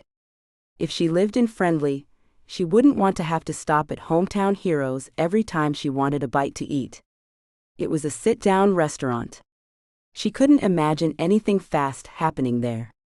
Maybe she would feel differently if she learned more about that town. After all, she hadn't spent any time downtown. All right, take me to this elaborate museum, Afton said. 8. Max pulled down his long driveway in silence. Afton's cries in the woods echoed in his head. You didn't have to be so hard on her, he thought. You could have given her some leeway for the tears. All women are not Diana, he reminded himself. It had been years since the divorce, but the sting of his ex-wife's betrayal was still there. But Afton represented what he dreaded the most. Someone coming to the mountain his family had owned for generations, trespassing on his property and suing after they got hurt. Surely Harley Leader could see how this ecotourism idea would lead to trouble. How many people would take advantage of this travel arrangement? Afton, the first ecotourism visitor, had gotten injured her the first full day in the cabin. Remy was waiting by the door when Max walked into the house. He looked up, verified who was entering, and dropped his head onto his paws. I'm late for dinner. Sorry, but you saw she was hurt. I had to take her to the clinic. The dog didn't acknowledge Max's voice, which meant he was annoyed. Max headed to the kitchen, grabbed the bag of ground beef out of the refrigerator and filled his bowl. Remy rushed into the kitchen and began lapping up food. So, what did you think of her? Remy continued eating, ignoring Max's question. He grabbed a can of beer and cracked it, took a sip and stared off into the distance. She sure is cute, he said aloud. It had been a long time since he'd allowed himself to look at a woman that way. Lorna was right. He could lend her a hand. He'd make a big pot of venison stew and bread. Nothing said, I hope you get better soon, like a savory stew and fresh sourdough bread. Afton seemed so disappointed that her vacation had been interrupted by an injury. Maybe some home cooking would cheer her up. Max was pulling out ingredients for venison stew when Remy started to bark and there was a knock. Why can't people understand I don't want to be bothered? He muttered before heading to the door. Max peeked through the peephole. What the? He couldn't believe who was standing on his porch. It had been a long time since Max had seen his cousin Donnie. They'd had a falling out during Max's divorce when Donnie tried to entice Max's ex to sell off some of his land. His cousin was still trying to acquire land around town, but after their bitter falling out, he couldn't believe Donnie was standing on his front porch. He opened the door. You know, if you weren't my cousin, I might have shot you. What are you doing here? Max, I know things have been tough between us, but I need your help. No, you don't. Yes, I do. Now the word around town is that you're helping everyone, even a stranger. Surely you can help your long-lost cousin. Donnie wasn't a long-lost relative, and he'd been an annoyance throughout Max's life. Max couldn't remember exactly where he fell on the family tree, but he had never been close to Donnie. As far as he knew, Donnie wanted to fill Friendly with condos and high-end department stores, things Max was totally against. Needless to say, he had no desire to help his distant cousin with anything. Okay, let me put this in another way. You might need my help, but I don't want to hear about anything you have going on in your life. I simply don't care. Please, dear cuz. I need your assistance. What do you want? I need a place to stay, just temporarily. What do you mean you need a place to stay? My wife and I had a fight. She put me out. Says she wants a divorce, but she's just mad right now. I'm going to fix things, but I need a place to think. Oh, really? Yeah, she changed the locks and everything behind my back. You have plenty of money. Go rent a room. Well, because I know I can fix this, I don't want anyone to know that we are having problems. It would just look bad. I forgot you care more about what other people think than what's actually happening. Donnie held out his hands.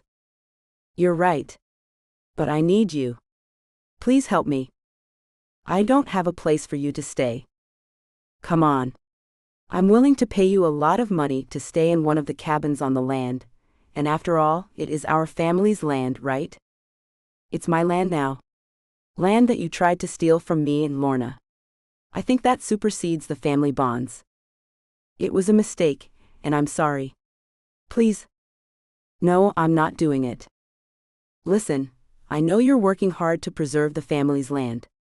You want it all, and if you let me stay here, next term when I get elected county commissioner, I'll make sure that there are laws in place that make it so you don't ever have to lose this land. Why are you under the impression people like you enough to elect you as county commissioner? You just lost an election. Friendly made a mistake. They'll see that soon. They're not going to stand for Harley leaders' ridiculous ideas. Ecotourism. That's worse than what I was talking about. We agree on that, Max said. Great. Think about it. You've got all types of people who don't know anything about this area. They're coming here, and if you think they aren't going to get lost and hurt, you're wrong. A few people might even die. Imagine someone getting eaten by a bear because they're trying to take a selfie. That's going to happen. Mark my words.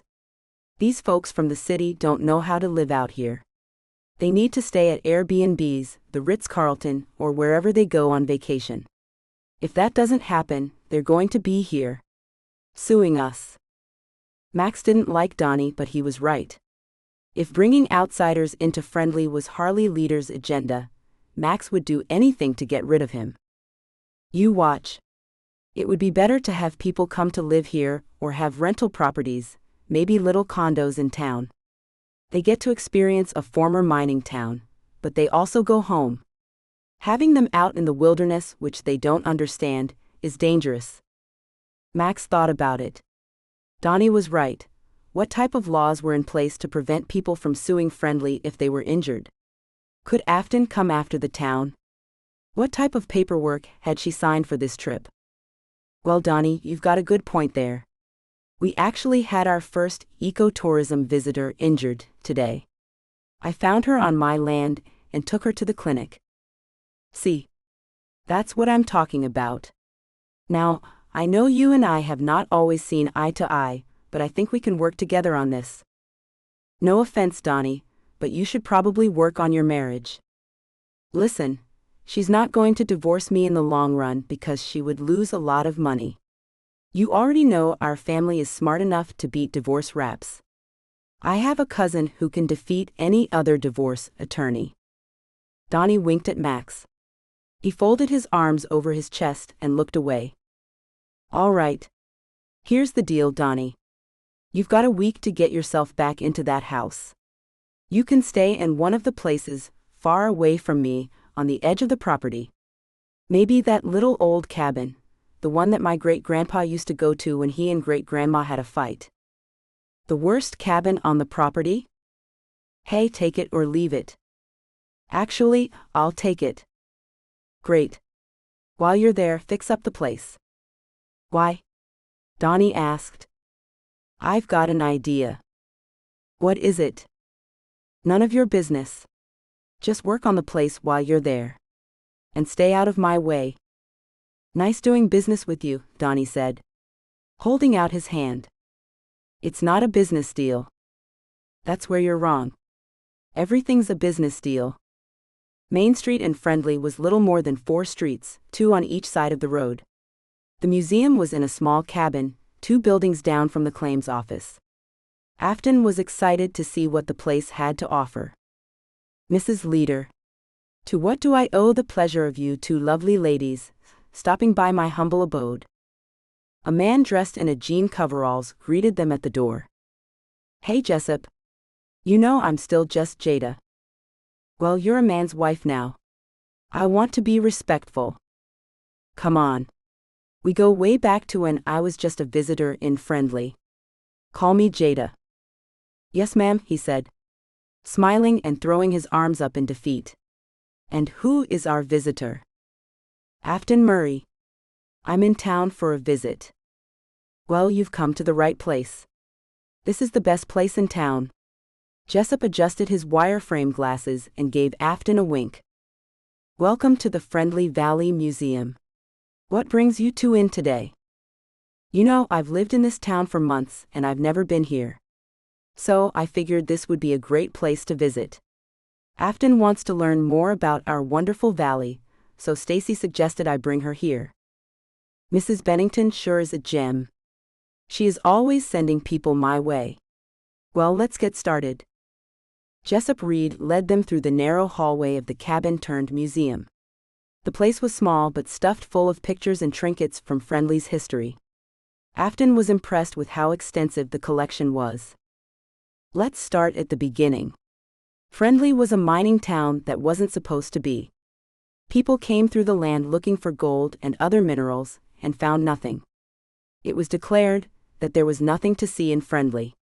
Then a man, Ulysses Clayburn, and his two younger brothers, Seth and Abraham, stumbled across this land and discovered gold.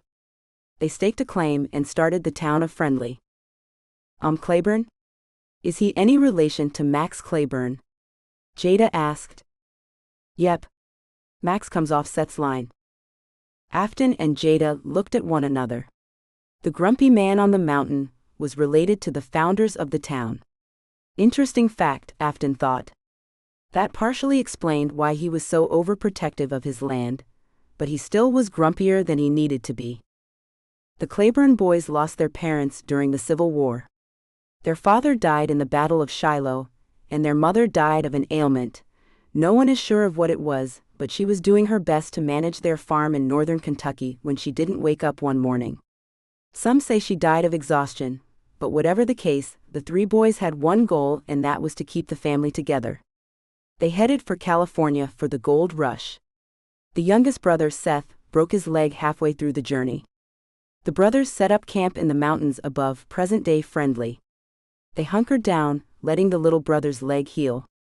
One night Abraham and Ulysses went out hunting for dinner. Little Seth was playing in the dirt with a stick, bored out of his mind. He ended up unearthing little pieces of gold. He told his older brothers, and next thing you know, the three of them, all under the age of 18, had enough gold to live together for good and take care of all their needs. That's quite a story. So Friendly was a good place to live? Even in the late 1800s? There is and never will be a better place if you ask me. My ancestors came here in the early 1900s and we've never left Friendly. Now that the mine is closed, it's harder to make a living in these parts, but it's so nice, it's worth taking the time to find a way. This is fascinating. I've met two descendants of the founders of this town. Afton said. The curator nodded and continued. The two oldest brothers decided there might be more gold here, so they staked a claim and decided to start a gold mine. They also made sure things went well for their miners. Because of how fair and decent they were, men brought their families to Friendly and worked the mine. All of a sudden, a place that had been declared useless was teeming with activity. While some men took up mining, others found that the area was good for ranching. You can still see cows out in the mountains as they graze the land. This was unexpected, but it meant even when the mine went bust, families could stay in Friendly. Most of the founding family is still here. The descendants of the oldest and youngest brothers are still in the valley, but the descendants of the middle brother left in the late 1880s. They do, however, still own property here. Maximilian and Lorna are descendants of the youngest brother, and their line has remained in Friendly continuously since arrival. Same is true for Donnie and his sister. They're from Ulysses' line. Why did the other descendants move away? Afton asked. It's a long story, but let's just say that Abraham gave up Friendly for his heart. The two lines that remain had a few falling outs over the years. They disagree with what should happen in Friendly. Maximilian and Lorna still own half of the land of the town, while Donnie and Marissa are trying to reacquire land because their dad sold most of their share. It's sad that they've had a falling out over money, Afton asked. It's more about power than money, but it is unfortunate. Anyway, some of the long-standing buildings you can see here in town include the claims office. There was a big fire in the early 1900s, but the Clayburns rebuilt it, and it was used continuously until the mine finally closed for the last time in 2000. How come no one has done anything with the claims office? What would you have them do with it? Anything would be better than leaving it empty. I told Jada the town is missing a coffee shop. He looked at her. Hometown Heroes has coffee, and believe it or not, I have coffee right at home, and I think most people that drink it do.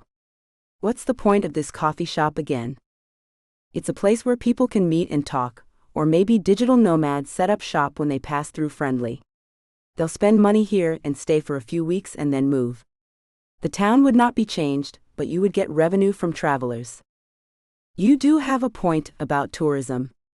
We might need to have a few things for those who maybe want to go on a hike, but also would like to stay in town. They might want to experience the history, and they don't really want to spend time in the mountains. I will admit, it was hard for me to be up there. Although I think it will ultimately be beneficial. Jada said. Friendly doesn't need coffee houses, ladies. You two in your urban ways must learn that we have things in Friendly that make it friendly. One of them being, if I want a cup of coffee with my neighbor, I go to their house. I don't need some coffee house for that. Right? You don't need it, but wouldn't it be nice to have an additional place where you could socialize? No, I don't think so. All right, enough about the coffee shop. As the curator of the local newspaper, I would like to hear more about Max and Lorna. I didn't know Max and Lorna were descendants of the founders of the town. Jada said. Yeah, they aren't flashy like that. They keep things quiet and low-key. If you want the family history, you need to go to Donnie or his sister Marissa. Why does Max live away from the town? Well, Max at one time was very outgoing. He would travel around helping people, but something happened. He married the wrong woman. Her name was Diana.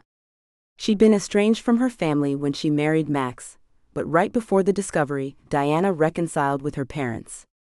Max's wife filed for divorce, but she didn't just leave him. She tried to take everything that he had. By this time, she reconciled with her family, and their idea was to expand their empire out west. They saw the divorce as an opportunity. They took her back into the fold, but with a prerequisite. She needed to try to take Max's land. Oh my goodness. That's terrible. Yeah. Max had to fight hard, but he won. I guess I can understand why he's so grumpy then. He has his reasons. How did you end up meeting him? I was out hiking and I thought I heard a bear, got scared, fell in a ravine, and Max saved me. He then reluctantly took me to the clinic where I met Lorna, who called Jada and arranged for me to stay at her cozy B&B. It's not that I don't expect Max to do things like that. I'm just surprised he took you to the clinic. It was not something he wanted to do at all. He's not really open to outsiders. Afton said. Most of us want Friendly to be a place where people can live life the way they want. Residents aren't looking for a cosmopolitan lifestyle. We want to be in the mountains, enjoying the land. There's not a lot of people that want to live here full-time. We have one little grocery, 1.5 restaurants, Hometown Heroes, and a part-time fine dining place. We don't have things like coffee shops, and we don't want that kind of stuff. Afton said, that might be true, but I wonder what would happen if we put the coffee shop to a vote. I think that it will fail. Jessup said. How do you know? I just do. Afton turned to Jada. You said you write for the newspaper? I don't just write for it, I am the newspaper. Great. What do you think about putting a poll in the newspaper? You could ask if people would like a coffee shop. You're really interested in this coffee shop idea? Are you thinking about buying some property around Friendly? Afton wasn't sure, but Friendly was cute and isolated. It could be a nice change. I just wonder if it could be an opportunity. Will you put a poll in the paper? I guess it can't hurt. We'll bring the issue to the people. I'll include a poll in the next edition of the Friendly Gazette. 9. That night, Afton called Xander at the shop. He picked up on the first ring. Hey. How are the repairs coming along? Good. I think things will be up and running again soon. I've got some contractors coming out tomorrow to survey the damage. How's your little cabin in the woods? Well, I went for a hike and ended up in a ditch. What? This is what I was afraid of. I told you. Cities are for you. When are you coming home? Actually, I'm not going to cut my trip short. Really? How injured are you? Crutches and a sling for my arm. Afton, don't be stubborn. I can book you a ticket and get you home. I'll even come and drive your car back. No. I want to stay here. I'll be fine. How are you going to navigate the mountains on crutches? I'm not at the cabin right now. I'll send you a picture of my temporary digs. You'll be surprised. I still think you should come home. Afton sighed. She wondered how things were really going at the boutique. Xander had not overseen day-to-day operations before. He kept up the paperwork, but being in charge was a novel experience. The people here are so nice, except for one. I'll be fine. Okay, but call me if you want to get out of there. They ended the call, and Afton snapped a few pictures of the converted school bus and sent them to Xander. He responded with a line of question marks. She laughed.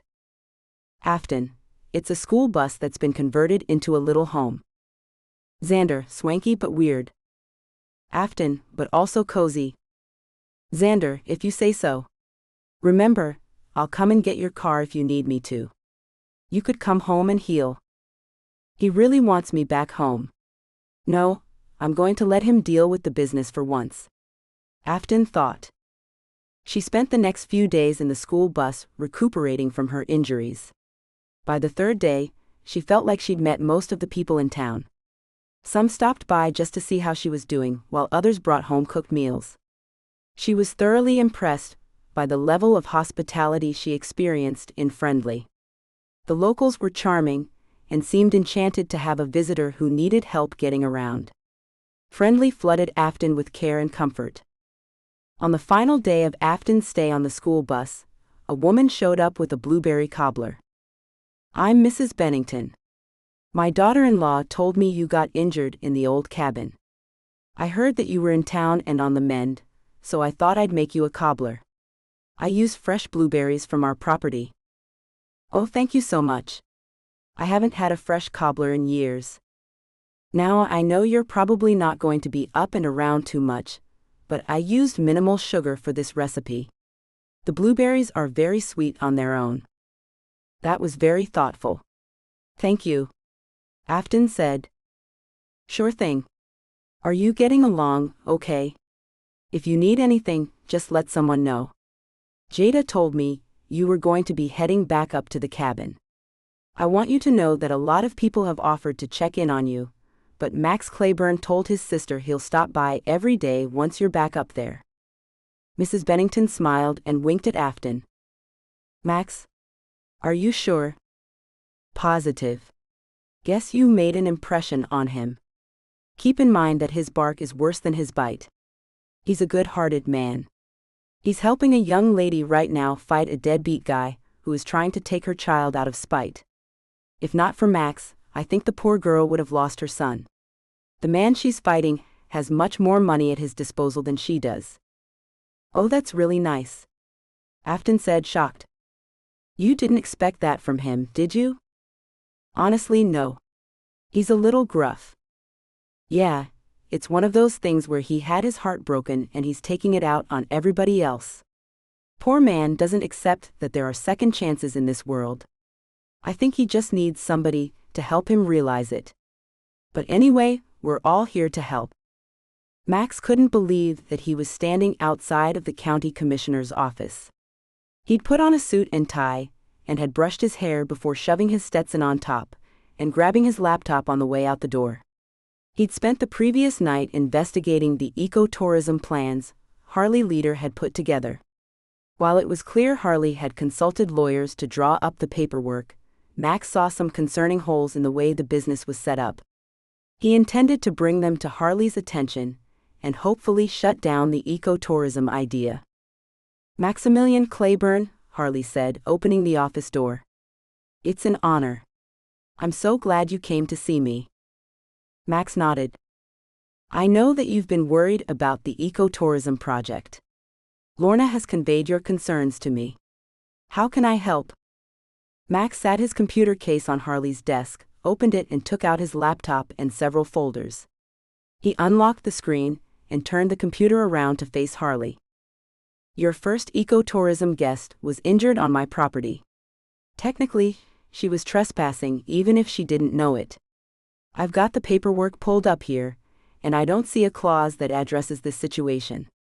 My question is, what type of legal documents do you have these people signing before they show up here for their vacation?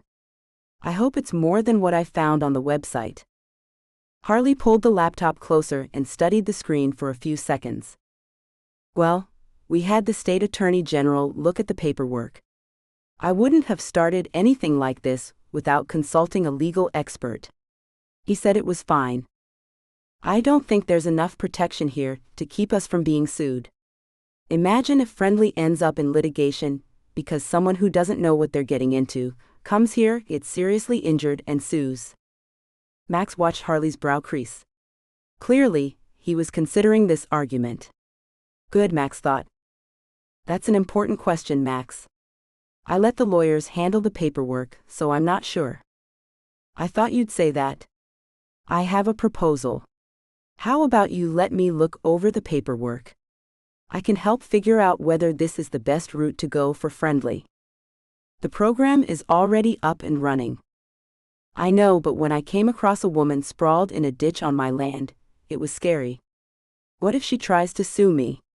Who is responsible for these people who are not used to being in the woods? Now she's staying at your Airbnb. Is that the standard procedure if someone gets hurt? Harley shook his head. Is there a standard procedure? We only have a clinic here. What if someone needs a trauma-level hospital? Have we thought about that?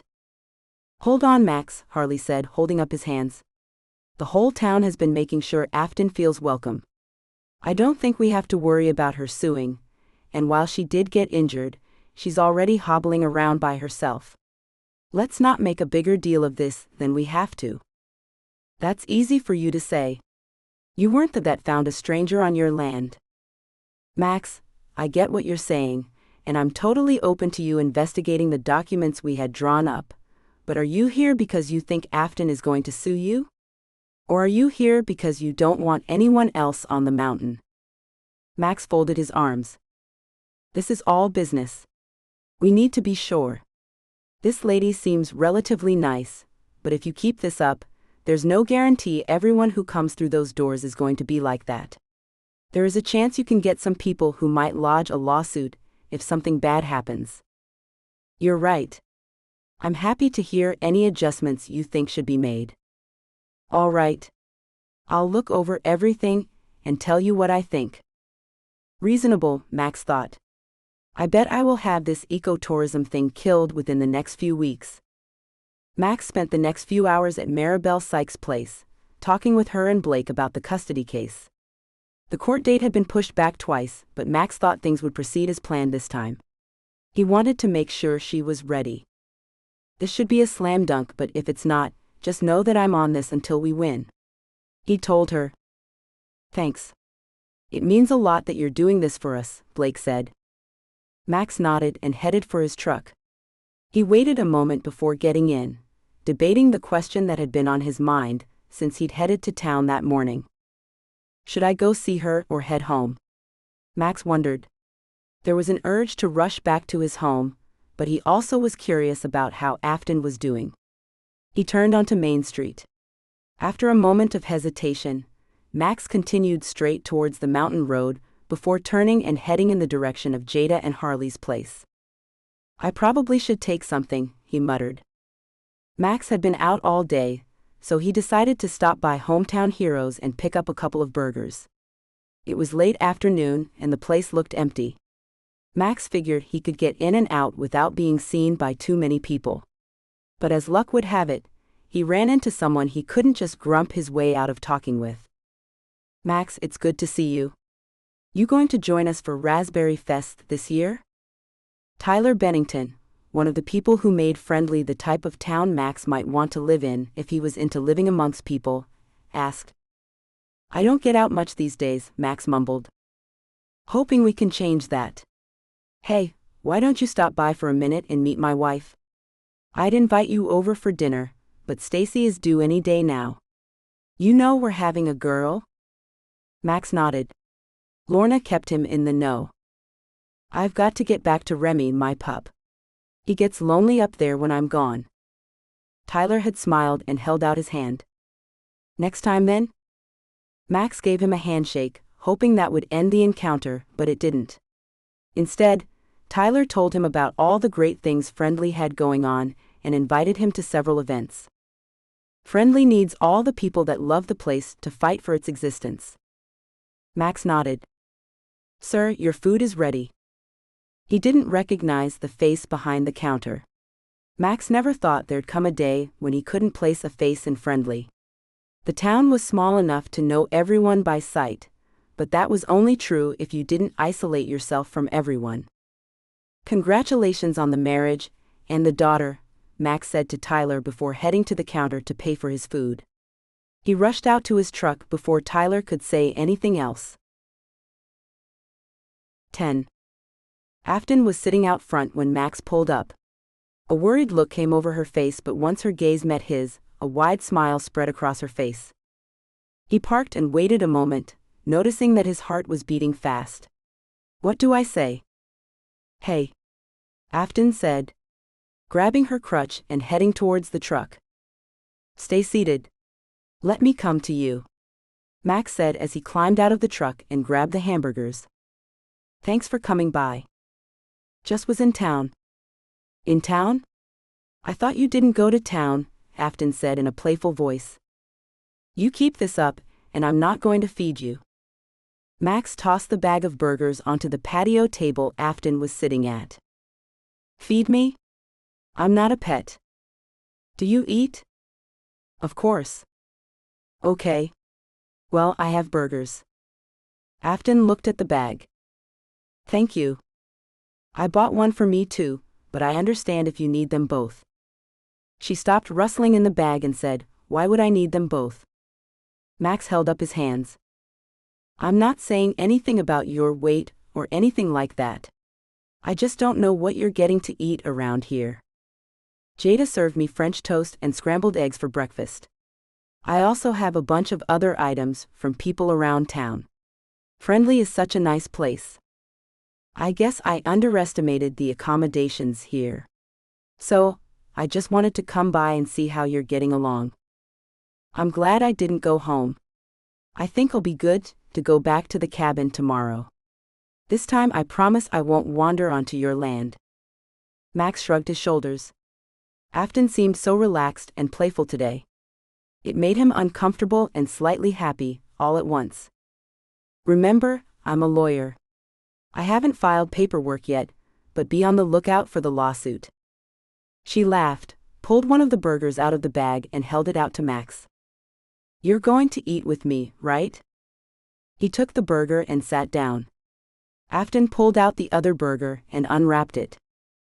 So, I heard that you're related to the people that founded Friendly. Fact. That's interesting. What's that like? Max shrugged. It's like anything else. No one really cares about that stuff around here. You must have been talking to Jessup. He tells anyone that visits that little museum about the Clayburns. Understandable. Without your family, there wouldn't be a Friendly Valley, right? Suppose so, he said. Is your family still involved in governing the town? Max thought it was funny Afton would bring up that topic, since he'd just been thinking about how he should be more involved. Not now. My cousin Donnie ran for county commissioner, but he lost to Harley Leader.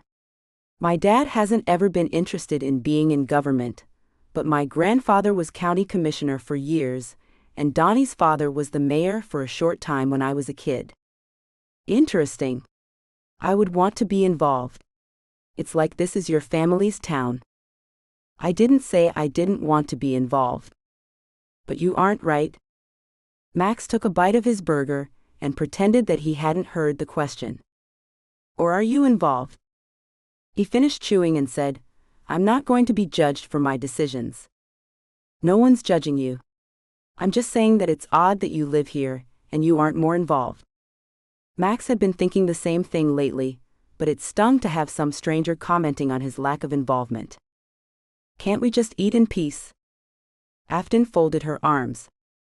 Well, you're here. I just want to know more about what's going on in Friendly. I'm the wrong person to ask. Okay, well, we can talk about something else. Have you always lived here? No. I spent 2 years in Ghana, and I lived in Colorado for a while. Ghana? What were you doing there? Volunteering. Working in villages building schools. Afton was quiet for a few seconds. I wasn't expecting that. I bet. What was it like working and living there? I don't know. It was okay. Everything seemed rosy, but then again, there was a girl. So, my opinion of the time is colored. Afton said, taking a bite of her burger. Yeah, it's my ex-wife. She's also why I lived in Colorado. Oh. Sorry to bring up bad memories. If you'd stop talking, you wouldn't run the risk of stirring the pot. I'm just asking questions. Afton said, an edge in her voice. Max hated talking about his past. He decided to make an excuse to leave. Well, I've got to feed Remy, he said, standing up. Okay. Well, thank you for the burger. Don't mention it, Max said, realizing too late that he sounded angry. Frustrated with his dull social skills, Max headed off to his truck. The 5th day after Afton's injury, she was feeling confident enough to go back to the cabin. The crutches weren't always necessary, and if she didn't spend more than a few minutes at a time standing, she was fine. She asked Jada to take her up the mountain that afternoon. Sure, but just know that you're welcome here if you want to be closer to civilization. Thanks, but I really was looking forward to being in the mountains. This time I'll stay close to the cabin. All right. Oh, I'm going to publish the poll about the coffee shop in the next edition of the Friendly Gazette. It will be out tomorrow. Excellent. Do you think people will be interested? Yeah. People like voicing their opinions around here. I'm curious to see what they say. Jada packed up some of the homemade trail mix and molasses cookies she'd made and handed them to Afton. Here are some portable goodies. Thank you. I would have worry about making anything for a little while. That's what I was thinking, Jada said. It'll be hard for you to get to the road for cell service, so someone will stop by to make sure you're okay. Thanks. I've been quite a bother for Friendly. Jada shook her head. No, we love helping others. It's been nice having you at the school bus. We'll have to go dig up more Friendly history soon. That would be wonderful. It also might keep me from ending up in a ditch. Or at least I'd have someone with me. I feel like such a loser for getting injured on my first full day in Friendly. Jada laughed. You're a city girl living in a country world. I've been there. They headed up the mountain and took one of the four-wheelers out to the cabin. Afton had just got settled in and was saying goodbye to Jada when the trees rustled in the background. Jada and Afton both froze and stared. Remy came bound into the clearing, wagging his tail. He rushed up to Afton. Hey. What are you doing here? She asked, holding out one of her hands. Remy nudged his nose against it. Ladies, it's Max Clayburn. I'm coming in, he announced. Afton and Jada exchanged surprised looks. Max was carrying Tupperware and a brown paper bag. "Well, I better get going," Jada said, giving Afton a wink. "Thanks for bringing me back up here." "Sure thing. Enjoy your visit," Jada responded. This time she gave an exaggerated wink that caused Afton to giggle inside. Max and Afton said their goodbyes to Jada. After she took off on the four-wheeler, Max said, "I made some venison stew," Max said. "I know it's warm out, but this is one of my favorite dishes." He set the Tupperware on the kitchen counter and dug into the bag. "Thought I'd share some homemade sourdough too." "Homemade sourdough? Wow, I'm impressed. It's not that hard." "I know, but last time I made it, I remember it taking a while. You have to let the dough rise 2 times after waking up your starter. It's quite an ordeal. I'm surprised that you took the time to do it." "Well, I figure you can't cook." Afton narrowed her eyes. "And why do you figure that?" "Well, I don't know. I guess previous experiences have taught me that women like you don't cook." "Women like me? What does that mean?" Max looked confused. I didn't mean anything by it. I just thought maybe you might need some food. I'll put it on the counter and leave." Afton immediately felt guilty.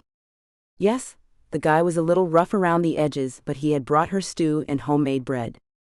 She couldn't recall a time in her life when another man had done anything like that for her. "Wait.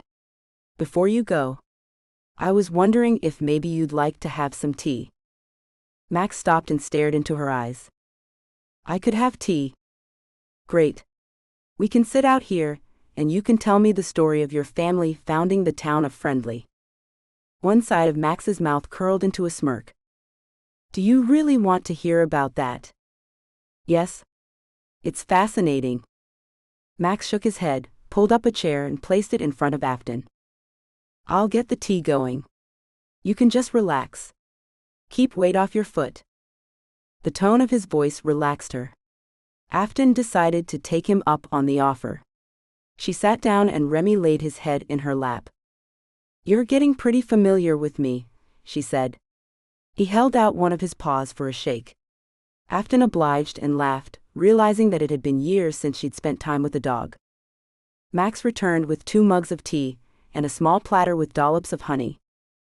"Didn't know if you took your tea straight or with honey, so I brought some just in case." "Thank you. You've got quite a love bug here." "Yeah, he's probably a little deprived of love living alone with me."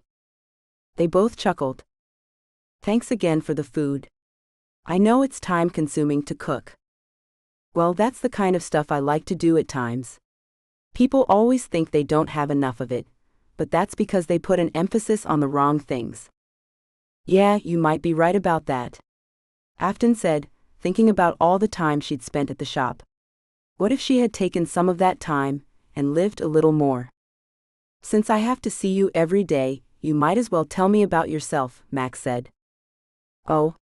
You're curious now?" Max laughed. "Yeah, but just so you know, I'm completely and totally on the shelf forever. I had my chance with love. It didn't work out well. But since you forced me into this situation by intruding on my land, I figure you should at least tell me something about yourself." Afton rolled her eyes. "Fine. I am a shop owner from San Francisco. I graduated top of my high school class, and I graduated second in my brother and I run a boutique in San Francisco, and my parents are wonderful." "You know, that's actually not about you. I didn't ask for your resume. What about you? Do you have a personality? Do you have hobbies?" Afton frowned and felt herself getting a little upset. What was he insinuating? Did she have hobbies? Did she have a personality? Of course she did.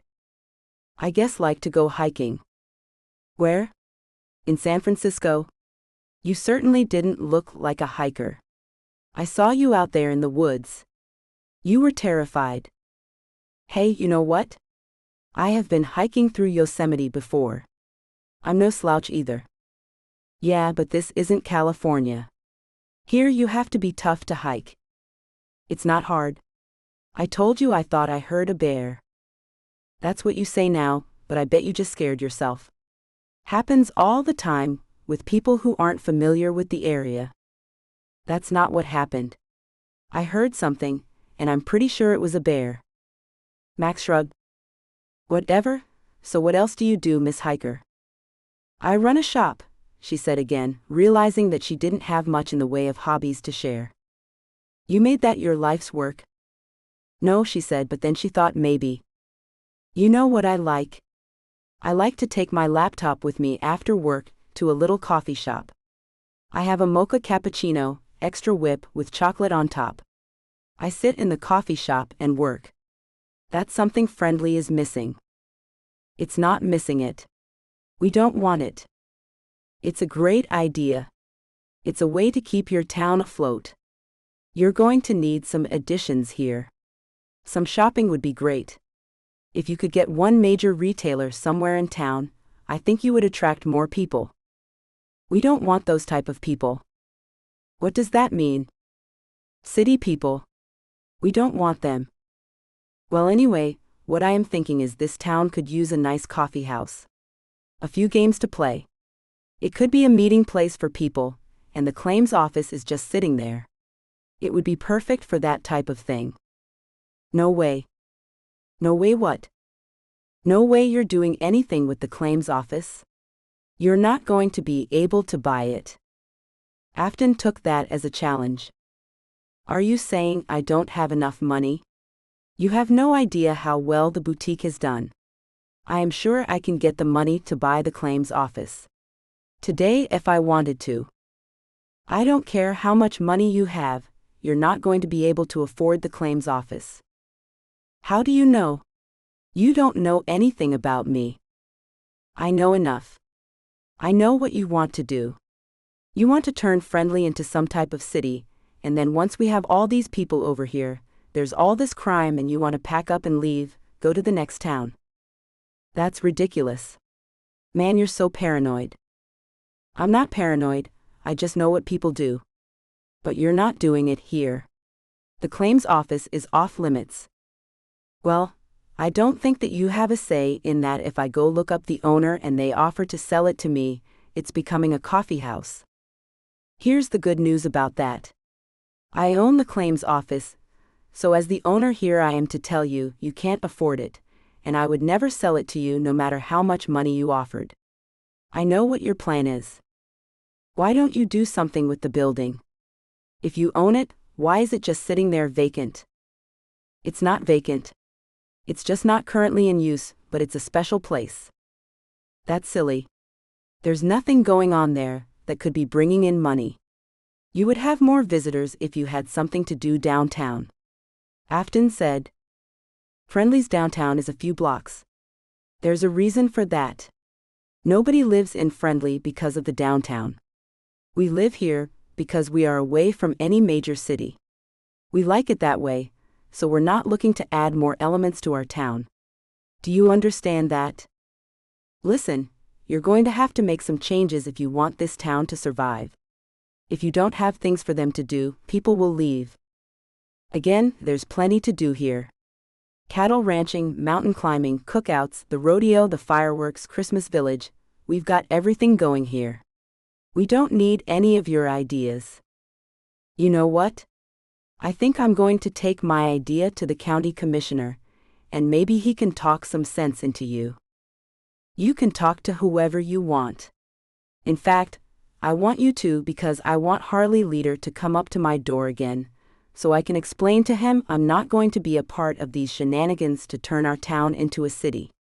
I'm going to leave this venison stew for you, and I won't be back. You're on your own after this. But you told your sister. I don't care. You should have never come here. Max marched off into the woods. 11. Change the claims office. She thinks she can just trample on all my memories. Max raged as he stomped through the forest. Who is this stranger trying to mess up things in my town? Max stewed all the way home. Remy stared as Max mumbled to himself as he opened his laptop. Who does she think she is? Max opened his laptop. What was Afton's story? Why was she in Friendly? He tried to remember Afton's last name. Was it Martin, Maynard? No. It's Murray. He typed her name into Google and searched for information. The first thing that popped up was a website for Anna's boutique. He browsed the About Us page and skimmed information about Afton's life. Most of it he knew. The store had belonged to her grandparents, college information, and surface things like that, but Max wanted to go deeper. He scrolled through more search results and came across a video titled, "Shop Owner Has Breakdown on Camera." Max clicked on the video. Why do you think your store is more important than people who are living on the street trying to survive? Explain it to the public, the reporter said, before pushing an oversized microphone in Afton's face. I don't think any store is more important than people who are suffering, but I think store owners who have worked so hard to keep their businesses afloat need support from the city. If someone asked why this boutique that only services high-end clientele needs support instead of people who are experiencing homelessness, what would you tell them? It was the same question with a few words changed. Max felt the anger he'd felt over Afton's idea to change the claims office subside. He saw the hurt in her eyes as she tried to explain herself to the reporter, but every time she provided a sensible and logical explanation, the reporter had a comeback. Are you going to be able to stay open? The reporter asked. It was at that point that Afton's face crumbled. She took a deep breath, her eyes welling with tears, and said, I don't know what's going to happen, but if things continue to go this way, my grandparents' legacy will come to an end. The camera stayed fixed on Afton, focusing in on her face as it crumbled. It was uncomfortable watching Afton sob, while the cameraman zoomed in to catch the streaks of mascara running down her face. Max's heart beat fast. He wanted to punch the cameraman. Why would he do that to a woman who was truly hurting? Remy let out a random bark. He hated it when people cried. I know. It's bad. The dog barked again. Okay. I know. I've been too hard on her. She's got similar goals as me. Just trying to keep what her ancestors built alive. I need to be more understanding. Max remembered what it was like when his ex-wife had served him divorce papers. He'd bent over backwards to make her happy, but she had already made up her mind that the marriage was over. After it was all said and done, he spent a few weeks in the mountains, contemplating what he wanted to do with his life now that he was going it alone. That was when he decided to move to the same land where his forefathers had discovered gold and started Friendly. He wanted to preserve the history and legacy of his family. Afton was trying to do the same thing with her grandparents' boutique. Maybe there's more to know about this Afton Murray character. He stood up and whistled. Remy climbed off the couch and followed him to the truck. Jada was sitting out front working on the next edition of the Friendly Gazette when Max Clayburn and his dog pulled up in front of her house. She was shocked to see him, and the reporter in her kicked in. Clearly, he was up to something. Mr. Clayburn. Good to see you again. He nodded. Got my dog with me. Is it okay if he comes out? Oh yeah. I love dogs. Remy hopped out of the truck and ran over to Jada. She ruffled his fur and introduced herself. This Afton Murray person, Max said, what do you know about her? She owns a boutique, lives in San Francisco, and her birthday's tomorrow. Birthday? Really? Are you doing something with her? No. She's sad about her shop and other things. I offered to round up a celebration, but she refused the offer.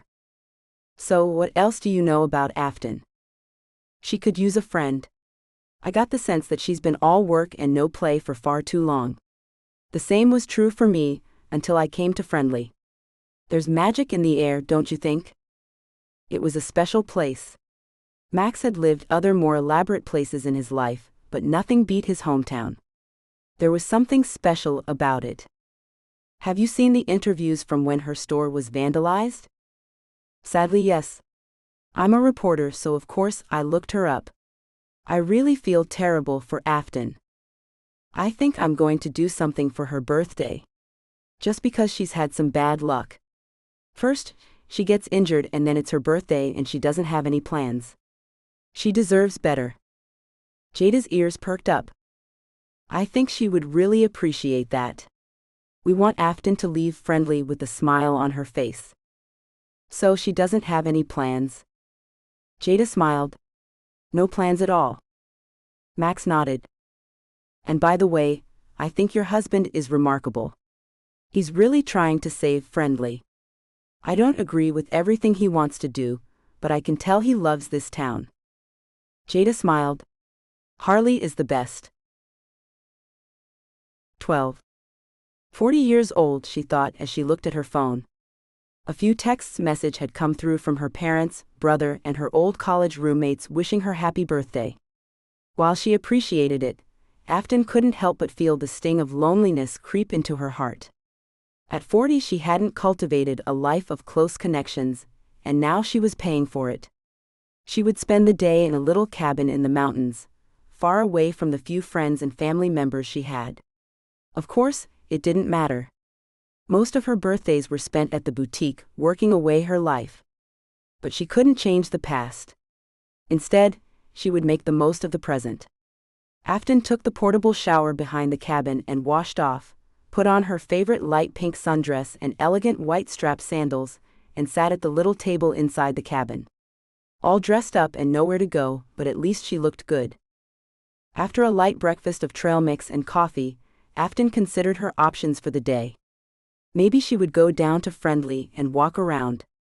Jada had offered to hang out, but Afton was sure she was just being sympathetic and kind. Maybe she'd just relax and contemplate her future for the day. That might be the best usage of my time, she thought. She just convinced herself that thinking all day would be a great way to celebrate her birthday, when a knock interrupted her thoughts. Afton opened the door and took a deep breath. She couldn't believe her eyes. For a moment, she didn't know who the man standing before her was. Max's emerald green eyes sparkled, his dark blonde hair was neatly cut and combed, and for the first time since she'd known him his clothes were clean. Max? Is that you? Who else would it be? She stood in the doorway, lost in his eyes. Can I come in? She waited a minute before responding. Oh yes. Please come in. Max walked into the cabin. He stood a few inches away from her. The world seemed to stand still. Afton felt butterflies in her stomach. He reached out and gently ran his hands over her arms. I need to apologize for how I acted the last time I was here. His voice was soft and soothing. Afton was pleasantly surprised. Was this the same man who had been barking at her the day before? That's very kind of you. I accept your apology. Max nodded. He let go of her and backed away. Sorry to be so familiar. I just feel bad about things. It's okay. After all, you've carried me around the forest. Your arms are familiar. Oh, and happy birthday. She was taken by surprise. Thank you. How did you know? Jada Leader told me. You up for going somewhere?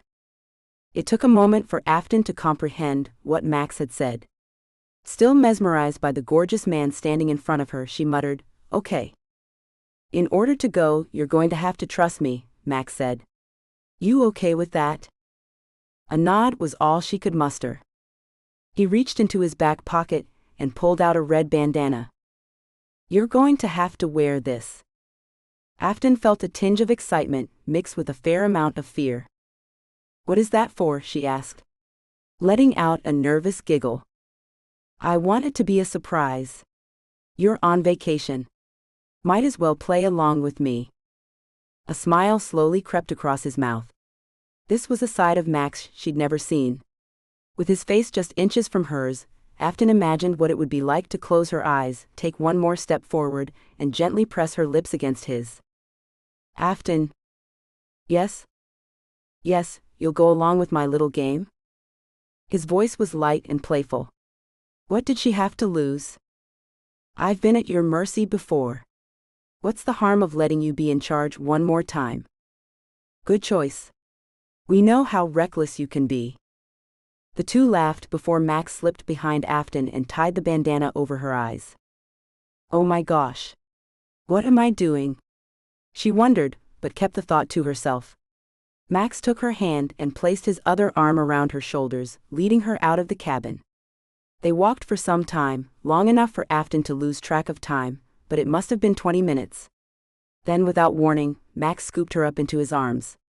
She let out a yelp. Max? What are you doing? Remember, you're trusting me. You're not going to regret this, but things might get a bit confusing. Afton's heart beat fast. What was happening? What was she doing? Max had been good to her so far, grumpy at times but kind enough. But she wasn't sure what he was doing. Could she really trust him this much? Max sat her down in a seat. Initially she thought it was his truck, but when he closed the door, it didn't sound like she was in a vehicle. A few minutes later, after Max climbed inside with her, she heard a series of beeps and the slow, then fast hum of what she imagined might be propellers? Oh my gosh. Max, what is happening? We might need to talk about this, she said, but the anxiety she felt came out in laughter. Yes, this was definitely out of her comfort zone, but so far, Max hadn't done anything to hurt her. Maybe she should just sit back and enjoy the ride, wherever it took her. I'm taking you somewhere special. Can I remove the blindfold? I'd prefer you didn't, but you're free to do so if you please, he said. Afton was curious, but this was a level of spontaneity she was completely unfamiliar with. She decided to let Max take the lead and create whatever experience it was he was trying to give her. The small aircraft battled light turbulence, reaching higher and higher into the sky. Although Afton had been on many planes, this flight was different. She found herself terrified, giddy, and eager to know where they were going. The flight was quiet. Afton had things to say, but she wasn't sure how much of a pilot Max was, something she would have liked to have known before he put her in a plane, but she was excited. Nothing like this had ever happened to her before. A little over an hour later, they landed. Max opened the door of the plane and removed the blindfold. Afton's mouth dropped open. Where are we? This is gorgeous. Telluride. Have you been here? No. Not at all. Wow. This place is one of my dad's favorites. Years ago, I lived here full-time, but when I found out my cousins were trying to destroy Friendly, I moved back there. This looks amazing. Thank you so much for bringing me here. There's more. Really? Definitely. I want to tell you a story. Telluride was beautiful, but crowded. As they strolled through downtown, Afton found herself wishing there were fewer people. It would be nice if it was just her and Max, strolling hand in hand down the street. This was, after all, her little potential fairy tale. Max had literally swept her off her feet, flown her to a beautiful place, and was walking close enough to hold her hand. Afton wanted this all to herself. Don't worry. We won't be staying here long. Just need to get to the gondola, and we're off. When they arrived at the gondola, Afton was surprised to see a black Hummer that was idling on the side of the road. A man in a suit got out of the driver's seat and opened the back doors. Who is this? Afton asked. This is Rico. He works for me. Max said. Hello, Miss Afton, Rico said, taking her hand in his and giving a small curtsy. Hi. It's just Afton. No need for the miss. Rico nodded and helped her into the back seat. Afton was speechless. Who was Maximilian Clayburn? Was this guy his personal chauffeur? So, he wasn't a mountain man after all? She was so confused, but so far things were interesting, in the best way possible. You know the story of this place? Max asked. I don't. Well, it started out as a mining town just like Friendly. Everyone could have a little piece of this pie, if they were willing to live a more rugged lifestyle. My dad told me this was a hidden gem kind of town, tucked away in between massive peaks. He and his family would come here when he was young. They had a cabin above town. It was a place to think and relax. Back then, life was harder. Modern amenities were limited, and commercialism was basically non-existent. Then the town decided to open a ski resort. At the time, the Telluride was dying. It's hard to get here, and even if you make your way to town, finding a job will be tough. It was one of those things where people wanted to save their home. As you can see, this is the perfect place for a ski resort, but it also meant that Telluride, the old town, had to die. Afton thought about the busy streets they'd traversed on their way to the gondola. Most of the people she saw were scuttling along from store to store, sitting on patios of upscale pizza joints or strolling along Main Street dressed to impress. She was willing to bet that most of the people were just visiting. You're telling me the story of Telluride, but you're really talking about Friendly. Max smiled. My family entered what would become Friendly Valley after the Civil War. Seth Clayburn was the youngest of the three brothers. The three of them, who were determined to stay together no matter what. He's my ancestor, and every day I think about how I can help preserve the legacy he established. But that doesn't mean not having a coffee shop. Afton said. He nodded. You're right. It doesn't mean that, but what it does mean is we want to be careful what we start in Friendly. Before you build something or start a business, you must ask, who is this for? He was right. Her hometown had implemented laws that alienated the locals. The new ordinances didn't protect the citizens of the city. Those rules were put in place for other reasons. Okay, so you think something like ecotourism is bad? I think you have to be careful about doing something like that. Here's a question for you. How many bears do you think I see on my property in a year's time? 10? 20? None, but that's because I know when they're active and how to avoid them. I'm familiar with the terrain, so I hike around the area and don't get hurt. Afton folded her arms. I made a simple mistake. I'm not necessarily talking about you. We got to you in time and you're okay. But what about people who go further off the path than you did? They could be lost for good. If they get hurt out there, no one is going to come and save them. I just think it could open Friendly up to lawsuits. So, what's the solution? We build up the small businesses in our area, keep them steady even if their products cost more money, and go from there. If we do anything else, we'll lose Friendly. Max might have a point. Okay. That sounds reasonable. Afton turned her attention to the landscape. Even though Telluride was a lovely town, the natural beauty she was watching unfold around her was so much better. The scenery changed as they drove up a narrow mountain road away from town. So you lived here? What's the rest of your story? You mean, why am I living in a cabin away from everyone else? Something like that. I own a couple of non-profits that help supply wells, indoor plumbing, and schools for villages across Africa and Asia. After my divorce, I spent some time abroad. Living in somebody's villages is one thing, but living there and making a difference, helping them get what they need, is a higher level of meaning. I hadn't understood that before.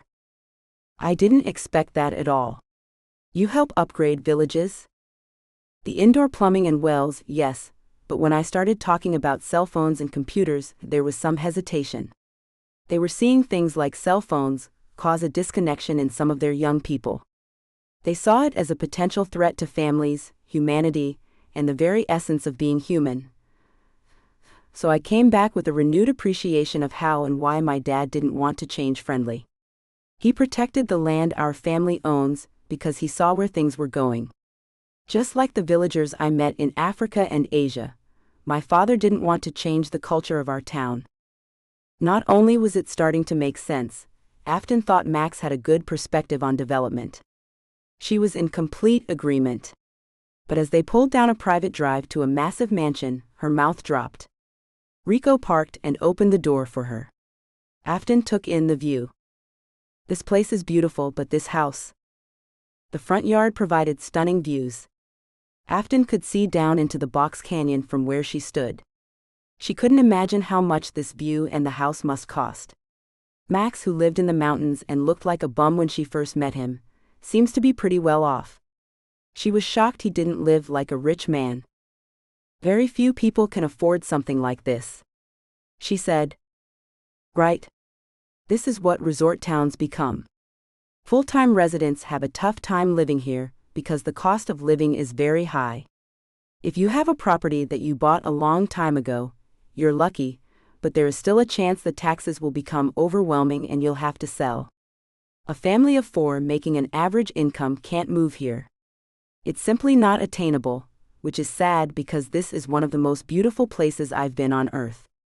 It's so quaint and the people that live here are wonderful, but others buy homes, live here temporarily, and change the place before selling the house. They think of themselves living here for a few years before selling their home and making a fortune. There's no long-term thinking when houses are simply purchased for show. That's something to keep in mind when we talk about Friendly. When I was growing up, there were more people living in Friendly. The mine was still open, and we were a bigger town. After the mine closed, we lost population, but the families that had been there from the beginning stayed. Friendly has always been a boom and bust town with less than 1,000 people. I want you to think about San Francisco. You're upset because it's changed. You don't recognize your hometown. How does that make you feel? Terrible. I love the city. It used to be so vibrant. Now I don't see it that way. That's exactly how I feel when I hear somebody talking about turning the claims office into something new. Those are my memories. I understand wanting to use the space for something, but I think we need to do it more justice than installing some type of coffee shop we don't even need. How do you know that Friendly doesn't need it? I think it can really help encourage people to visit the town. Right now, Friendly's not a place to stop. I know you feel that way, but think about it. Did you feel different when you were staying in town after your injury? Yeah. It was very nice. Right, but you wanted to go back to the cabin. Why? Afton thought about why she'd been eager to get back to the cabin. The town of Friendly was great, but she had become just slightly overwhelmed with the amount of people who stopped by to see her. There were days when the train of visitors didn't stop until the evening. Being in the mountains gave her a break. It probably wouldn't be the same if a bunch of people were staying in cabins nearby. Now, think about how you felt in Friendly and how you felt during those few minutes we were in Telluride. She did notice a big difference. One town felt warm and cozy. The other town felt like a fast-paced place that you wouldn't want to live in. In Telluride, there wasn't that warm hospitality that she had experienced in Friendly. I think I see your point, but Friendly is still in need of revenue, right? We can think of ways to make money that doesn't disturb the locals. That's all I'm saying, and all this new stuff we haven't had before changes the place whether you realize it or not. But I have more important question. Why don't you live here? She asked. Because Friendly is my home. I can come here at times, but I usually end up missing Friendly, so I go home. So, what are you doing with this house? Why not sell it? When I'm not here, my friends and family visit and it's beautiful. Let's head in, Max said, slipping his hand underneath Afton's elbow. He led her into the spacious living room. It was an open-concept room, with classic furniture lining the wall and a bookshelf filled with old volumes of literature. There was a loft on the second level and a fireplace in the corner. They walked over to a long wooden table with 16 chairs, 14 on each side and one each at the heads. Afton felt like she was in a modern-day castle. I am speechless. I can't believe this is all yours. A man dressed in a white polo shirt, bow tie, and neatly ironed black dress pants with an apron tied around his waist emerged from the kitchen with a cake. Afton gasped and covered her mouth with her hands. Hello, Mr. Clayburn and Ms. Murray. Dinner will be served within the hour. Can I bring you and the lady something to drink? Tea? Coffee? Wine? Hello, Jasper. Thank you for being here. Afton, what would you like to drink? She didn't hear Max's question. She was fighting hard to keep the tears in her eyes and off her cheeks. She couldn't believe any of this was happening. A man who appeared to be a butler had just brought out a cake for her birthday. She was in shock. "We'll start off with tea. Maybe some of those homemade shortbread cookies," Max said. Jasper nodded and headed for the kitchen. Within the next 10 minutes, courses of their meal began to arrive. Jasper brought out tea and shortbread cookies to start, followed by seared scallops with a butternut puree. Arugula salad made with fresh herbs from the garden came after that, and the main course was medium rare prime rib and asparagus and green beans topped with balsamic vinegar. The Shiraz from a local vineyard complemented the food nicely. Stunned by the presentation and the transformation of Max, Afton picked at her food. Even though all entrees were delicious, she was still in shock that the dirty mountain man had literally turned into Prince Charming. After dinner, Jasper added a candle to the cake. "Make a wish," Max said. Afton closed her eyes tight and thought, "Please let this be real." After she blew out the candle, Jasper cut the cake. At 9 that evening, Max reached for Afton's hand. "Come. It's getting late." She took his hand and pulled her close with a gentle, purposeful tug. They walked up a winding staircase and entered a long hallway. She was in a daze. Max showed her the 6 bedrooms, the game room, the movie room, 6 bathrooms, a hot tub, and the gym. Basically, the house seemed to have all the amenities needed. There would be very little reason to ever leave ever. "You can choose whichever bedroom you like. I will let you have the first pick." "That's very kind of you.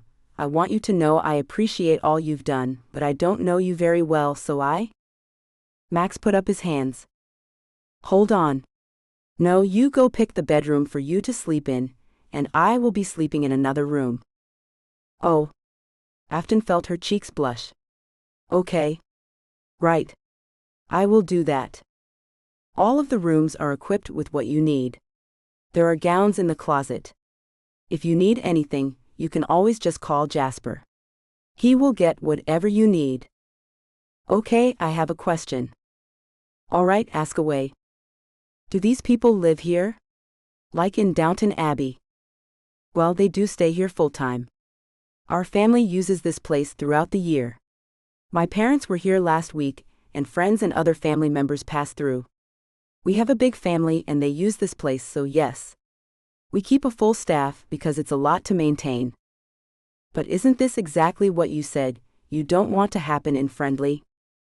"Yes, it is one of the reasons that we keep this house. It's very hard to sell. We can put on the market, but when you're asking $20 million for a place, you don't have a very big pool of buyers. It's been in our family for decades now, so we obviously didn't pay that much, but now if we were to sell this place, that's what we would be asking." "But aren't you a rich person? This house, the land you have in Friendly. You must have a significant amount of money. You've got to see how hypocritical it is to say you don't want other people to come and build something like this in Friendly, but you're okay with it in Telluride. I do see your point, but you must understand that I didn't create this monster. I try to use my money for good. I know that doesn't make up for this enormous house, but I'm trying. I made mistakes in the past. My ex-wife wanted this place, and we were struggling in our marriage. My grandfather had a little log cabin he'd built with my dad on this property, but the ex wanted something elaborate. So I had this built for her." "You had this built for your ex-wife?" "Yes. She didn't like Friendly, so I bought her this house. She was able to come here whenever she wanted, but I didn't want to leave my hometown. My family founded Friendly. I always planned to live there, but my ex wasn't interested.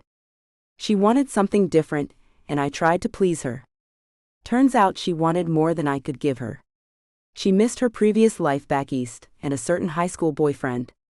One day I decided to surprise her here, but she wasn't alone." "Oh, Max. That's terrible. I'm so sorry." He shrugged. "It's in the past. Life goes on, but it is something I keep in mind when dealing with new people. Not everyone has ulterior motives." Max reached out and took Afton's hand. I've recently been reminded of that. 13. The next morning, Afton was awoken by a soft knock on the bedroom door. She was buried in large pillows and silk sheets. It took a moment for her to remember where she was. Oh yeah. That's right. I'm in paradise, she thought. Yes, she called out. Breakfast is served, Jasper said. There are robes and slippers in the closet. Afton sat up in bed and looked around. Was this a fairy tale? Or a dream? She wasn't sure what to make of it. Ultimately, she decided to just enjoy it while it lasted. She got out of bed, went to the bathroom, washed her face, and grabbed the robe and slippers from the closet. Patting down the long staircase, Afton composed herself, but her heart raced with joy. She felt like a princess. Jasper appeared in the hallway and led her to a long pine table in the dining room. Max was waiting there with a smirk on his face. I don't know what to say, she said as Jasper pulled out her chair. How about good morning? Max picked up a small carafe and poured fresh coffee into her cup. Good morning. They sat in silence for a few moments. You have a question. I think I know what it is. Go ahead. Ask. She hesitated. Technically, it was none of her business. She should just be glad that Max was treating her like a queen, but Afton was curious. I actually have 2 questions. Okay. What split the Clayburn family apart? All right. What's the second question? You seem to be very well off. Like more than just a company owner. That's not a question. Afton felt her cheeks warm. She really hoped she wasn't blushing, but based on the smile on Max's face, she knew she was. Let's deal with both topics. I'll answer, but I want to warn you. It's a long story. I'd love to hear it. Okay, Max said before taking a sip of his coffee. You might need to take notes because this gets complicated. I've got a good head on my shoulders. Go for it. As I told you, my ancestor, Seth Clayburn, and his brother founded the town. One brother, Abraham, was restless and took off to be a cowboy for a while, but eventually returned and married before moving away for good. I have cousins back east, and they still own some property in Friendly. I'd love to have them back in town, but they're pretty settled where they are. After Abraham and his family left, that left Ulysses and Seth's lines in Friendly. The Clayburns were all one big happy family until around the 1930s. Right before the stock market crash, Seth's sons got out of it. Ulysses' sons stayed in. One half of the family lost all their money. Seth's descendants made investments and shared the wealth with Ulysses' side of the family. By 1960, the mine was starting to be less profitable, and the writing was on the wall. At that time, the grandchildren of Ulysses started to talk about selling their portion of the land. By the 1970s, the Clayburns were in their separate factions. One branch of the family wanted to develop the land and build condos, or open a ski resort just like they did here. My grandfather was against it, and told everyone to hold on to their land. His sister, the grandmother of my cousins Donnie and Marissa, said there was nothing to fear. Sell the land to get better land elsewhere, develop as much as possible, and entertain the idea of a ski resort. That was what that half of the family wanted. Well, that was around the time my grandfather decided to get into politics. He was able to stop the ski resort idea. Sadly, my cousin's inheritance was sold out from under them, and they've spent the last decade trying to get it back. The main reason they want the land is to build on every square inch of town. Donnie thinks a strip mall would fit in nicely, maybe a chain grocery store, things that would take away from our little town environment. Here's how land-strapped he is. Recently he stopped by and asked if he could stay in one of the cabins on my land, because he's fighting with his wife. He just has one house? As far as I know. Afton smiled. That's normal for regular people. Yeah, but now he's staying in a rundown cabin on my land. It really pays to have a couple of houses under your belt. Enough about that. As far as the money, well, I had a law practice for years, I own a few businesses, and I've got investments. I also am an heir to the Clayburn fortune, because my ancestors refused to sell my future. That's quite a history lesson. Yep. But enough about my family and the history of Telluride. What's your story? Max asked. Well, ironically, my great-grandmother opened a boutique in the 1920s that served some of the most prominent people in San Francisco. After they passed away, my grandparents ran the place, and eventually it was passed it down to me and my brother Xander. I've dedicated my life to keeping the place open, but I'm thinking it may have run its course. Really? Why? The city has changed, and so have customers' habits. It also can be scary to be there after dark, so we close early now. The longtime customers we've had are nervous about coming to the shop. Sometimes I make house calls so people who love our work can still have dresses they love. See, that's what I'm afraid of with Friendly. I think things like ecotourism could put a spotlight on the place, and things will change. No offense. In fact, I'm glad to have met you. But not everyone is going to be as understanding as you are. All it takes is for someone who is litigious to come here and fall and hurt themselves. Next thing you know, our little town will be paying out settlements. I guess I'd never think of suing because I got hurt. No one made me go on a hike. Right? But other people might see what they think will be a payday. It made sense. What if she had been seriously injured and needed extensive rehab? Who would have paid for those services? What if she was maimed in a way that prevented her from going back to her normal life? I see why you're so against ecotourism now, but isn't there a way to protect the town from lawsuits? Yes, but I don't know that we have that in place. Harley is going to send me the documents to look over. He told me an attorney drew up the contract, but I want to make sure things are spelled out correctly. That's a good idea. So you understand where I'm coming from? Yes. I get it. I just don't know how to avoid progress. Maybe it's not progress that we need. Maybe we all need to take a step back in time and remember what matters most. After breakfast, they went on a short hike near the house before Max flew them back to Friendly. Afton was sad their adventure was ending. After landing and climbing out of the helicopter, Max reached out for Afton's hand. Nervous and unsure, she slipped her fingers in between his, and they walked quietly through the forest, hand in hand. Had her Prince Charming finally arrived? When they got back to the cabin, she turned to face Max. His eyes her gaze. Slowly his face moved close to hers. When their lips met, Afton closed her eyes and thought, I know this can't be real, but just let me have this moment. She got lost in the kiss, leaving her eyes closed after Max slowly pulled away. Thank you, Max said quietly. For what? Waking my heart. Lorna was sitting on the front porch with Remy when Max pulled up. He could see the creased brow, and wondered what had his sister so worried. She got up and headed towards the truck. The moment Max opened the door, she said, Why is Donnie on this property? Remy bounded off the porch and jumped up on Max. He rubbed his dog, and considered how he was going to explain having his cousin living on his land. He'd hoped that no one would find out, especially Lorna. He says he's having problems at home. He needed a place to stay. Lorna shook her head. You know how he is. I do, but he is family, albeit distant. I thought it would be okay to have him here, as long as he stayed out of my way. And remember, you just gave me a speech about being nice to people.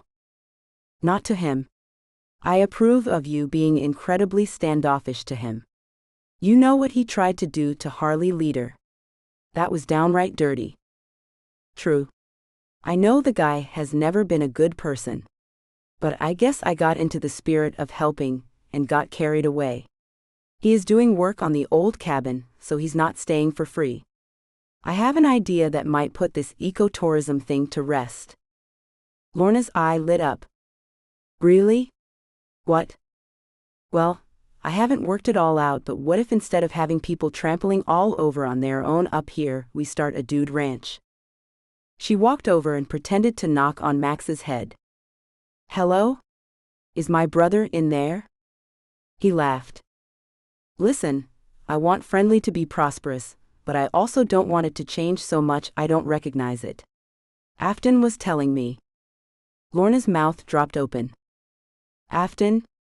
Is that who has inspired this incredibly social idea? Tell me everything. Mind your business, Max said playfully, unable to hide his smile. Oh my gosh. I knew it. When you brought her into the clinic, I knew you were smitten. Maximilian Clayburn has a crush. Yes? Lorna raised her arms in the air like a boxing champ. You are such a pain. You didn't tell me where you were going. If I guess the right place, will you tell me? Lorna, we're adults. No childish games. Did you give her the princess treatment? Lorna gasped and covered her mouth with her hands. I don't know what you're talking about. I just took her to Telluride. Princess Afton. This is great. Mom and Dad will be home from their trip in a few weeks. It would be so nice if you officially had a girlfriend by that time. She's only here for a short while. But San Francisco isn't that far. I bet you could learn to love it. He shook his head. I think Afton is nice and beautiful, but I know nothing is coming of this. I just wanted to have a nice time with her. She deserved something special after getting injured her first day here, and it was her birthday. And I wasn't nice to her when we first met. Okay, but that sounds like something you can remedy by simply apologizing. Flying a girl to your castle in the mountains is top-notch Hallmark movie material. What about the part where she goes home, and we never see each other again? That would be a choice, and if you're flying her around, I doubt that's the decision you're going to make. But anyway, I won't keep pressing you on your newfound love. Just know that I'm rooting for you. She winked. Now tell me about the dude ranch idea. Happy to change the subject, Max said.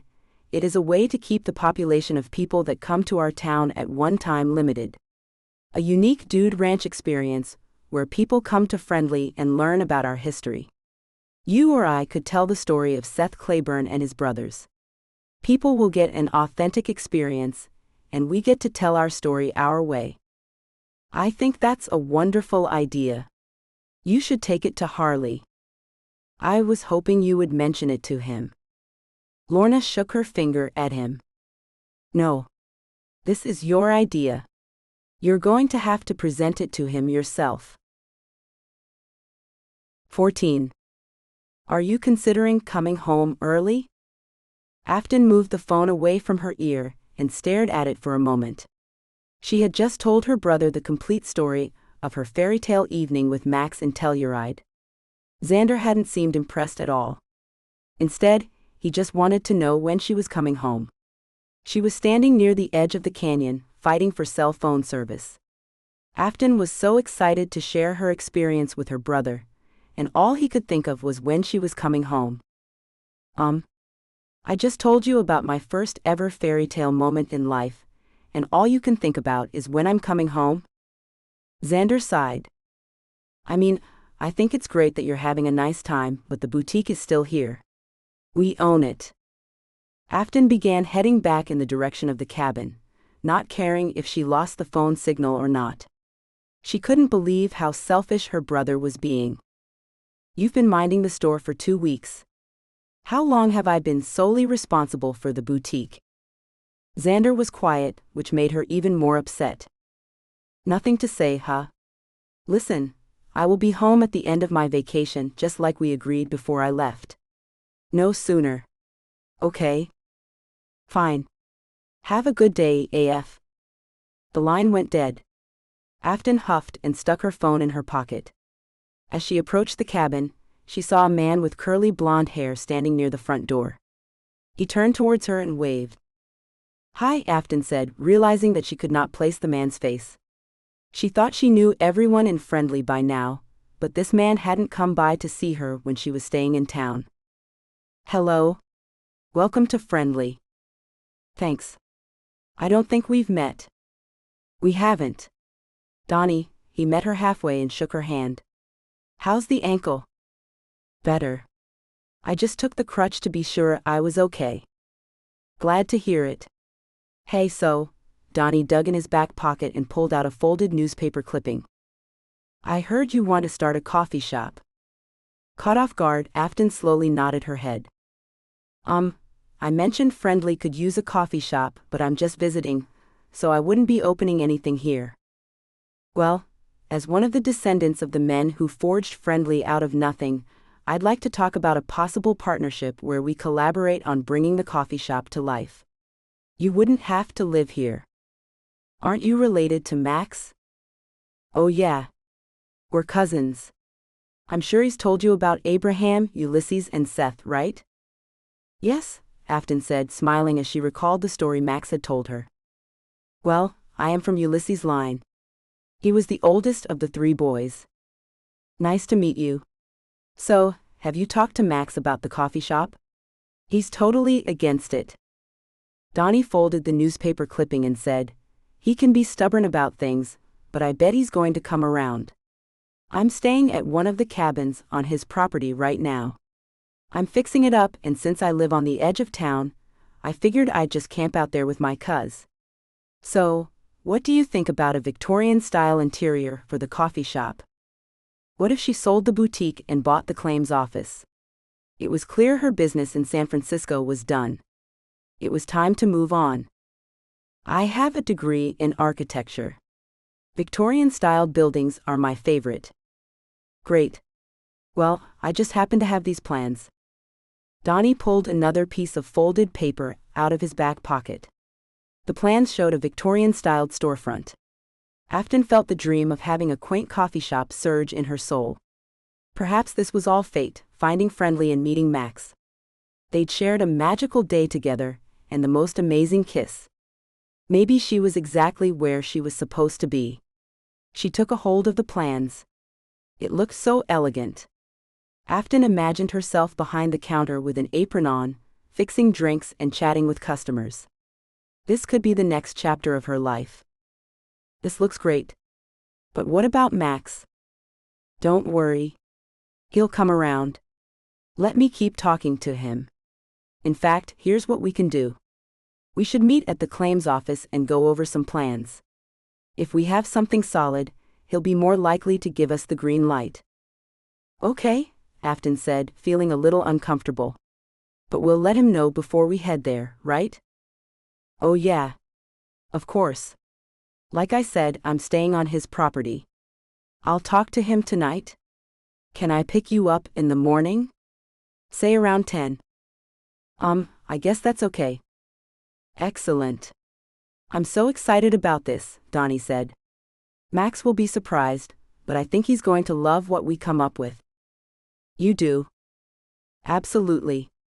Max will be over the moon. The next morning, Afton was up and ready to go by 9:30. She considered whether she should let Max know that she was speculating with Donnie, the same way miners did when they were looking for gold or oil. Max might get on board with the idea if his cousin approached him. After the conversation with Donnie, Afton had started to plan her new life. She had so much hope that this could be a new beginning. Of course, she'd have to deal with Xander in the boutique first. Clearly, he wasn't interested in keeping the place open. The conversation about putting the storefront on the market might be less painful than she'd originally thought it would be. Donnie showed up at 9:45. You ready for this? He asked, smiling at Afton. I think so. Let's go. Even though she and Max weren't official, she felt bad about hopping on the back of a four-wheeler with another man. She slipped her arms around his waist. Hold on tight, Donnie said, taking off in the direction of the park and ride lot. Once they arrived, he opened the door of his Silverado for her. Again, it felt strange to be alone with Donnie. Not only was he Max's cousin, but his good looks made her feel guilty, even though she wasn't attracted to him. As they drove down the canyon, Donnie made small talk. He seemed very interested in her background. Are you thinking about moving to Friendly? Afton was taken aback by the question. Was she thinking about that? I'm here trying to figure out my next move. You might say that I'm in a holding pattern. I've been there. Well, Friendly is a wonderful place to settle down. It would be good to have more business-minded people around here. A lot of residents think that this old West town can survive without making any changes. I'm glad you're forward-thinking and want to bring some modern conveniences to town. Well, I think it can be nice to have a few modern things, but the history of the town is also important, Afton said, although she wasn't as sure of her sentiment as she'd been before Max took her to Telluride and showed her how things had changed. A coffee is a small joy. Exactly. It'll be a nice place for people to meet and talk.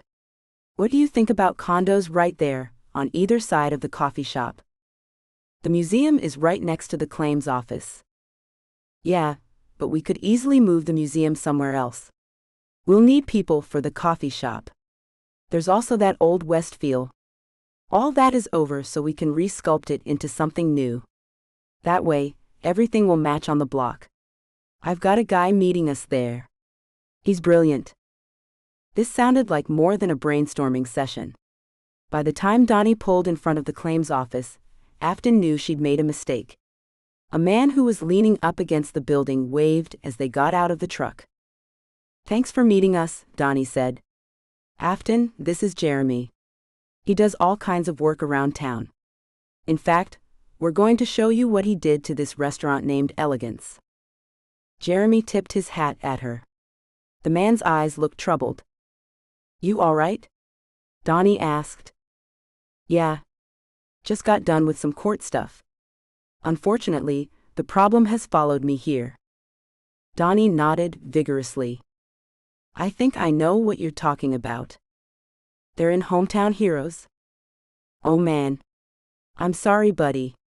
Tell you what, me and Afton will head into Elegance through Hometown Heroes, but you can just meet us out back, okay? Jeremy nodded and headed around the side of the building.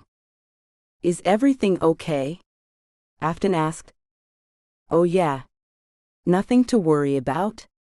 You know how small towns are. We can head into Hometown Heroes. Elegance, the place I want to show you, is the old banquet hall for Hometown Heroes. The two are connected. Donnie opened the door for her. Afton entered and immediately met Max's gaze. He was sitting in a booth with a woman. Who is this woman? Afton wondered. She felt her heart race and wondered what Max thought of her being with Donnie. Max? Maribel, Donnie said, heading over to the table. Good to see you both. Afton and I are going over Jeremy's work on Elegance. She's interested in buying the claims office, as you know. I think we could have a good partnership. She wasn't sure what to make of the situation. Donnie was selling their little speculation meeting too hard. Nothing was official. We're just taking a look, she said, unsure of her words. Taking a look? Max said. Do you know who this guy is? He said he's your cousin. I told you why I thought this was a bad idea. I thought we were on the same page now. We are, Afton said in a weak voice. Afton thinks we can get rid of the museum and set up some condos. I love her forward-thinking mind. I think I better go, Maribel said. No. You stay. This is nothing. Just some tourist thinking she can swoop in and buy up our town. Max turned back to the woman and took a sip of his coffee. What was the other day all about? Afton asked, hurt that he'd called her just a tourist. For me, it was about being used. For you, it was an ecotourism adventure. Used? I never asked you to take me to your mega mansion. Max shook his head. Maribel, I'll be back after they're gone. He got up, tossed 3 20s on the table, and walked out of the restaurant. 15. It was only a kiss. You knew it couldn't be true. Afton thought as Donnie droned on about how magnificent things would be once they owned the block. Jeremy described the upgrades he'd made to Elegance, and while they were impressive, Afton was too distracted to notice much. As Donnie went on about his elaborate plan, she prayed that the meeting would be over soon. She desperately wanted to get back to the little cabin in the woods. An hour later, Donnie dropped her off. She'd hoped Max would be there, waiting to find out what she was doing with Donnie, but the area was quiet and empty. Afton spent the next few hours sitting out front, waiting for Max. Surely he was going to come by. They just had their first argument since the kiss. It was only a kiss, she reminded herself. She was on the verge of tears when Jada arrived. She parked the four-wheeler and shook her head. "I'm sorry. I should have told you about Donnie." Afton stood up. "What is going on?" "It's a long story," Jada said, motioning for Afton to sit back down. "It doesn't start with Harley. There's a lot more I don't know, but he's part of the story. After Harley got out of prison, he was eager to start his life over. Tyler gave him a job, which was how I met him, and Donnie hired him to clean his office. Harley overheard Donnie talking about buying up water rights and putting ranchers out of business. He wanted to build condos and turn Friendly into a city. A lot of people don't want that. When it became clear Harley had a good chance of winning, Donnie accused him of stealing money from the safe in his office. That was all to derail Harley's run for office. He really tried to smear him, which was a nightmare because Harley had already been to prison for something he hadn't done. Afton covered her mouth. "Oh my gosh. I can't believe that man fooled me. You're not the first. He and his dad have bad reputations around here. Max told me about his family and the big fallout they had in the past, but when I heard Donnie was staying on his property, I thought there was no reason to be concerned. Are they still at odds?" Jada held her arms up in the air. "I have no idea, but Max is very upset. He thinks you betrayed him." "What? I didn't. I mean, I didn't want to. You need to tell him. He took me to his place in Telluride and treated me like a queen. And then when we got back, we shared the best kiss I've ever had." Jada's eyes widened. "That's so impressive. Max has been alone for a long time, from what I hear. You must have really made an impression on him." "I guess it doesn't matter now." His eyes looked so sad. "I don't know if I can fix this." "Of course you can. Go over there and make it right." Afton took the four-wheeler to Max's house. He was on the porch with Remy, who ran to greet her when she arrived. Max had his laptop on an end table in front of him. He didn't look up as Afton approached. "Hey puppy," she said, scratching Remy's head. The dog basked in the attention and continued to nudge her legs as she headed towards the porch. "Max, I need to apologize." He continued tapping away on his keyboard.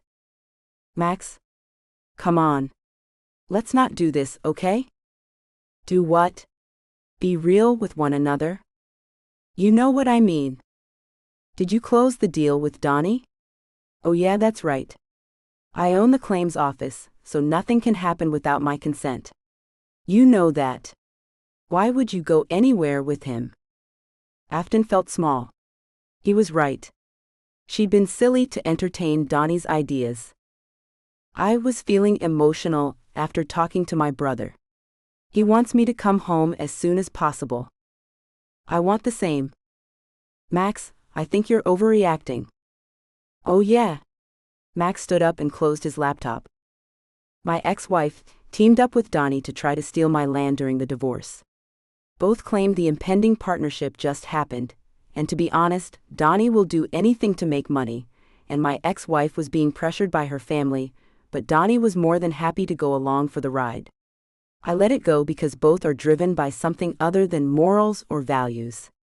But you pretended to be genuine and real. But then you sneak behind my back and do whatever you were doing with Donnie." "Whatever I was doing? It was just a trip to discuss the claims office."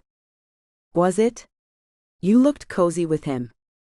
Are you insinuating that something is going on between me and Donnie?" "He's estranged from his wife. I told you that. Remember, that's why I decided to let him squat on my land for a short while." Afton folded her arms. "I'm sorry this happened, but why would you think anything was going on with me and Donnie?" "Because you showed up with him. You think I'm just some desperate lady waiting for a guy to pop out of the woods and give me attention. Max opened his mouth, then closed it and mirrored her pose. The two stood, staring at one another. I don't know if you're interested in me or the claims office. Can't I be interested in both? Sure. But that gives you an ulterior motive to be more interested in me. To get your way. Afton shook her head. That's a pathetic take. Is it? Look, Afton, I don't have time for some tourist to come around messing up my day. Please leave. No. I want us to talk this out. Max walked off the porch and stood a few inches from Afton. We made a mistake. You've had your little vacation fun. Just go back to your ridiculous city and leave me alone. You don't mean that. Not only do I mean it, I demand that you get off my property now. If you're not leaving by the time I get to the door, I will call the sheriff. Max. He turned and walked to the front door of his house. Afton? What's wrong? She was in the middle of a sob when her mother's call came through. It was like her mom knew she was struggling. Mom. Oh, I'm so glad you called. Have you been crying? Yes. I really messed up. Nonsense. My daughter is perfect. Her mother said. Afton broke out into a sob. Her mother waited for a break in her sorrow to ask what happened. I met the best guy. Well, best for me, and I upset him. Afton took the next 10 minutes to fill her mother in on her short-lived romance with Max. Oh, honey. It's just a little trip romance. Don't get so caught up in it. No, Mom. It was more than that. I've never had a kiss like that before. And the way he treated me when we were at his place in Telluride. It was magical. Well, just try to make up with him before you leave.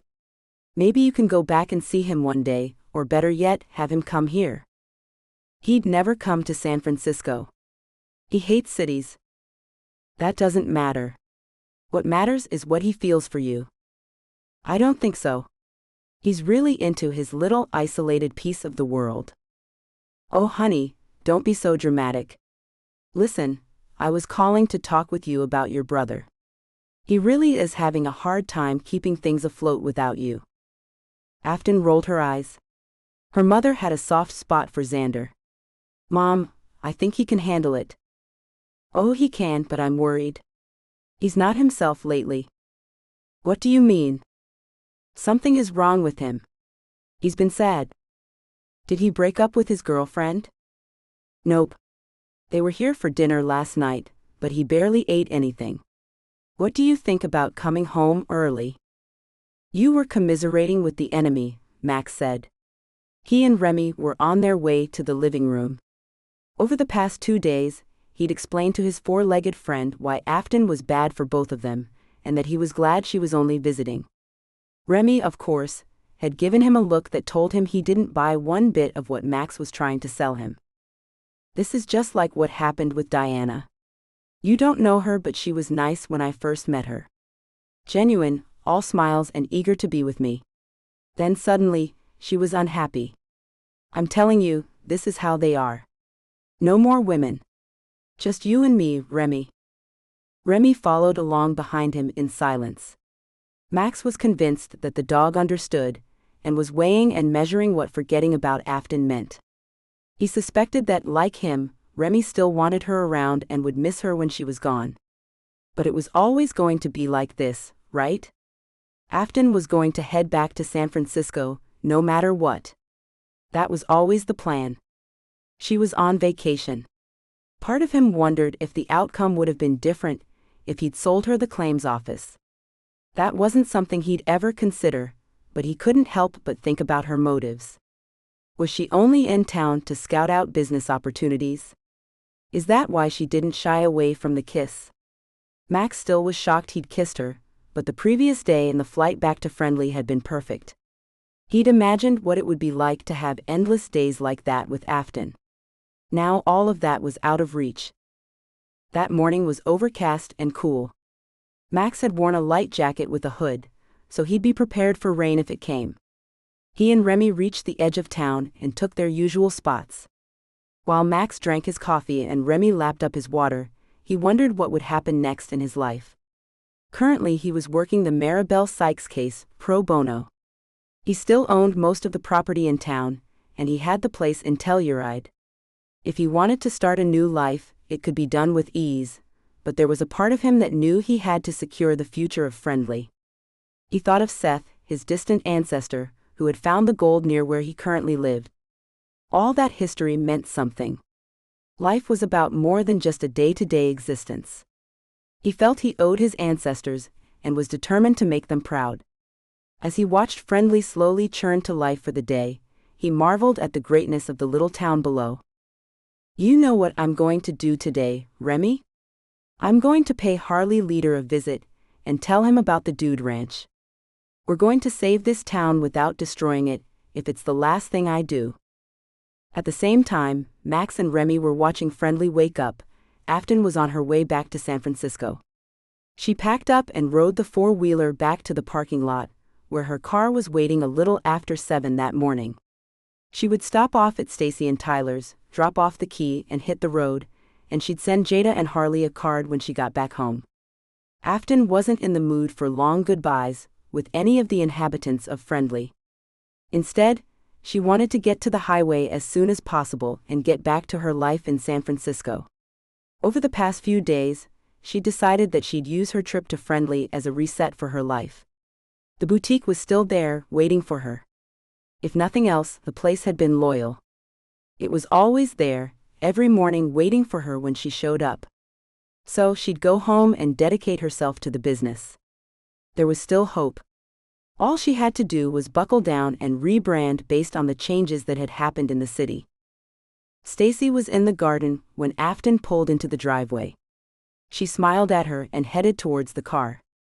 "You're not leaving early, are you?" "Yes. My brother is ready for me to be back at the boutique. We'll miss you. Hope you enjoyed your stay." "I did," Afton said, handing Stacy the key. "Hey, I heard about what happened." She shrugged her shoulders. "Story of my life. I don't get the guy. That's just the way it is. Max has had a hard time in the past. Seeing you with Donnie would have hurt him. I suppose he told you about his ex-wife." "A little. Donnie played innocent, but that's his pattern. He used to be good friends with Tyler, but after what he did to Harley, we started to keep our distance. I had no idea Donnie was so toxic. We all know that. Did you say bye to Max?" Afton shook her head. "Why not? He made it clear that he'd call the police on me if I came on his land again." Stacy sighed. "You should come back. Do you think you will?" Afton thought about how much fun she'd had before the incident with Donnie. And the kiss. She'd never forget that kiss. After a few weeks, she'd try to reach out to Max and explain. It was worth a try. "Maybe. You've got Friendly in your bones now, don't you?" She smiled. Tears filled her eyes. It was true. She had fallen in love with Friendly, and Max and Remy. She'd miss being there. "Drive safe," Stacy said. "And whenever you want to come back, you've got a place, okay?" Afton nodded and wiped her cheeks. She couldn't believe she was crying, but the past few weeks had been the most alive she'd felt in life. Going back to San Francisco meant pretending she was happy. 16. Afton drove in silence most of the way home. She stopped for gas and lunch, but was able to make it home in 13 hours. Exhausted and feeling miserable, she walked into her condo, dropped her bag in the living room, took a shower and climbed into bed. The next morning, she was up early and fell into her usual routine. She got dressed, slipping on a fitted black pantsuit. She was all business today and wanted to look the part. She'd go over what happened while she was gone, and make decisions on how to rejuvenate her company brand. She went to her favorite coffee shop, got a chocolate latte with extra whip and a glazed donut. Just like any other work day, Afton chatted with the barista behind the counter and headed to work. As she walked down the street, she noticed there weren't as many people out. It was a relief. Afton was feeling hopeful until she saw the dark, gaping hole where the boutique used to stand. She stopped mid-block and stared. Was this really happening? Her coffee and donut went crashing to the ground.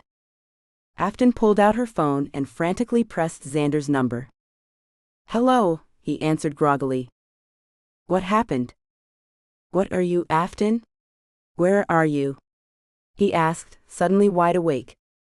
"I'm standing a few feet from what used to be the boutique." "What happened? Why didn't you tell me you'd be back today?" "Xander. What happened?" Silence filled the phone. She couldn't believe he'd kept this from her. "Did you file an insurance claim?" More silence. "Xander? Answer me.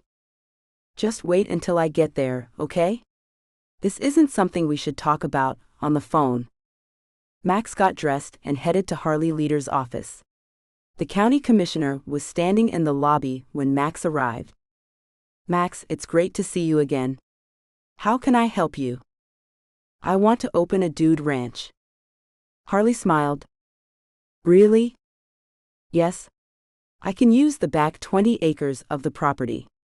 It's a great way to offer something that's genuine and meaningful. People can come here and enjoy friendly without changing the place." "You're willing to do that?" "I am. I like the idea of controlling the flow of people and sharing our history." "So do I. It will be a great way to bring money into the town. Some people are willing to pay thousands of dollars to have an authentic ranching experience. We have the real thing here. Let's share it." "I love this plan. Let me know if you need anything from my office to get things going." "Sure thing. Hey, Jada showed me something this morning. I was going to stop by your place, but since you're here." Harley grabbed a manila folder off the front desk and handed it to Max. He opened it and saw a black and white picture with the headline, "Longtime boutique burns. A staple of San Francisco is gone. Anna's Boutique has served the community for over 50 years. All of that came to an end Wednesday night when someone threw a Molotov cocktail through the already broken window. One of the owners was in the boutique at the time, but he escaped without injury. The man says his great-grandparents opened the boutique and it was a dream come true for his family. Both his great-grandmother and grandmother were expert seamstresses." Max looked up. "No, is this?" "Yes. Jada came across this the other day. She thinks that's why Afton left abruptly." "Afton's gone?" "She is. Tyler told me she dropped the key off at their place, didn't mention the fire, but she was crying. 2 hours after that, Stacy went into labor, but before that happened, she told Tyler that Afton had shed a few tears." Max thought about how dedicated Afton had been to the boutique. What was she going to do now? He was sad she'd left without saying goodbye, but he'd made it clear he didn't want to see her, which was a lie. "This isn't good. I feel so bad, but I don't know what to do." Harley nodded. "Well, I bet Afton is feeling lost right now. A call from a friend might be nice."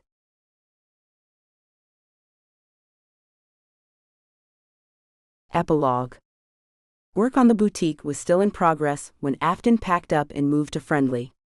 Xander and her mother were going to get the shop back up and running, with more of a focus selling dresses through their virtual store.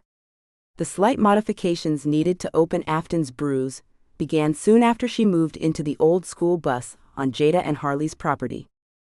The claims office was in relatively good shape. There wouldn't be much in changes to the interior, except for installing a few booths, tables, and chairs.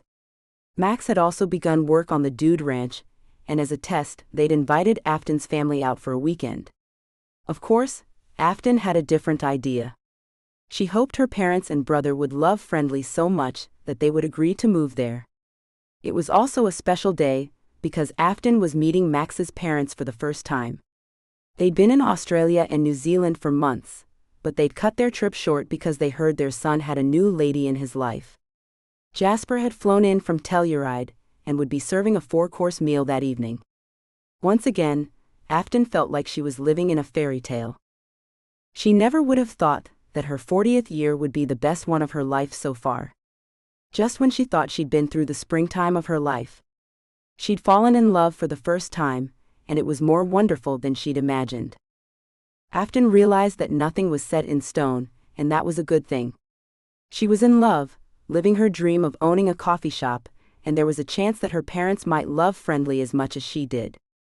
Remy barked as she ran the vacuum, and howled when she turned on the dishwasher. He seemed to like having her around, but he wasn't keen on the cleaning routine she'd instituted. "It's for the better, Remy. And company is coming over." The dog wagged his tail at the mention of his name, before taking off for one of the bedrooms. At 2:00, a Range Rover pulled in front of the bunkhouse. A short and slender woman with shoulder-length blonde hair got out, followed by a tall, dark, handsome man. It was Sarah and Keller Clayburn, Max's parents. Afton pulled out her makeup compact, surveyed her face again, and took a deep breath. Max was off picking up her parents from the airport, so she'd have to introduce herself. As they headed her way, Afton went to the door, opened it, and put on her brightest smile. Max's mother turned to her husband and said, "Oh, she is so beautiful." Afton felt her cheeks blush. How did she get to be this lucky? She stepped outside and said, "Hello, Mr. and Mrs. Clayburn. It is a pleasure to meet you." Afton held out her hand, but Max's mother pulled her into a group hug with Mr. Clayburn. "You must be Afton. We are so happy to meet you." Mrs. Clayburn pulled Afton close and whispered her ear, "Thank you for bringing my boy back. You're an angel,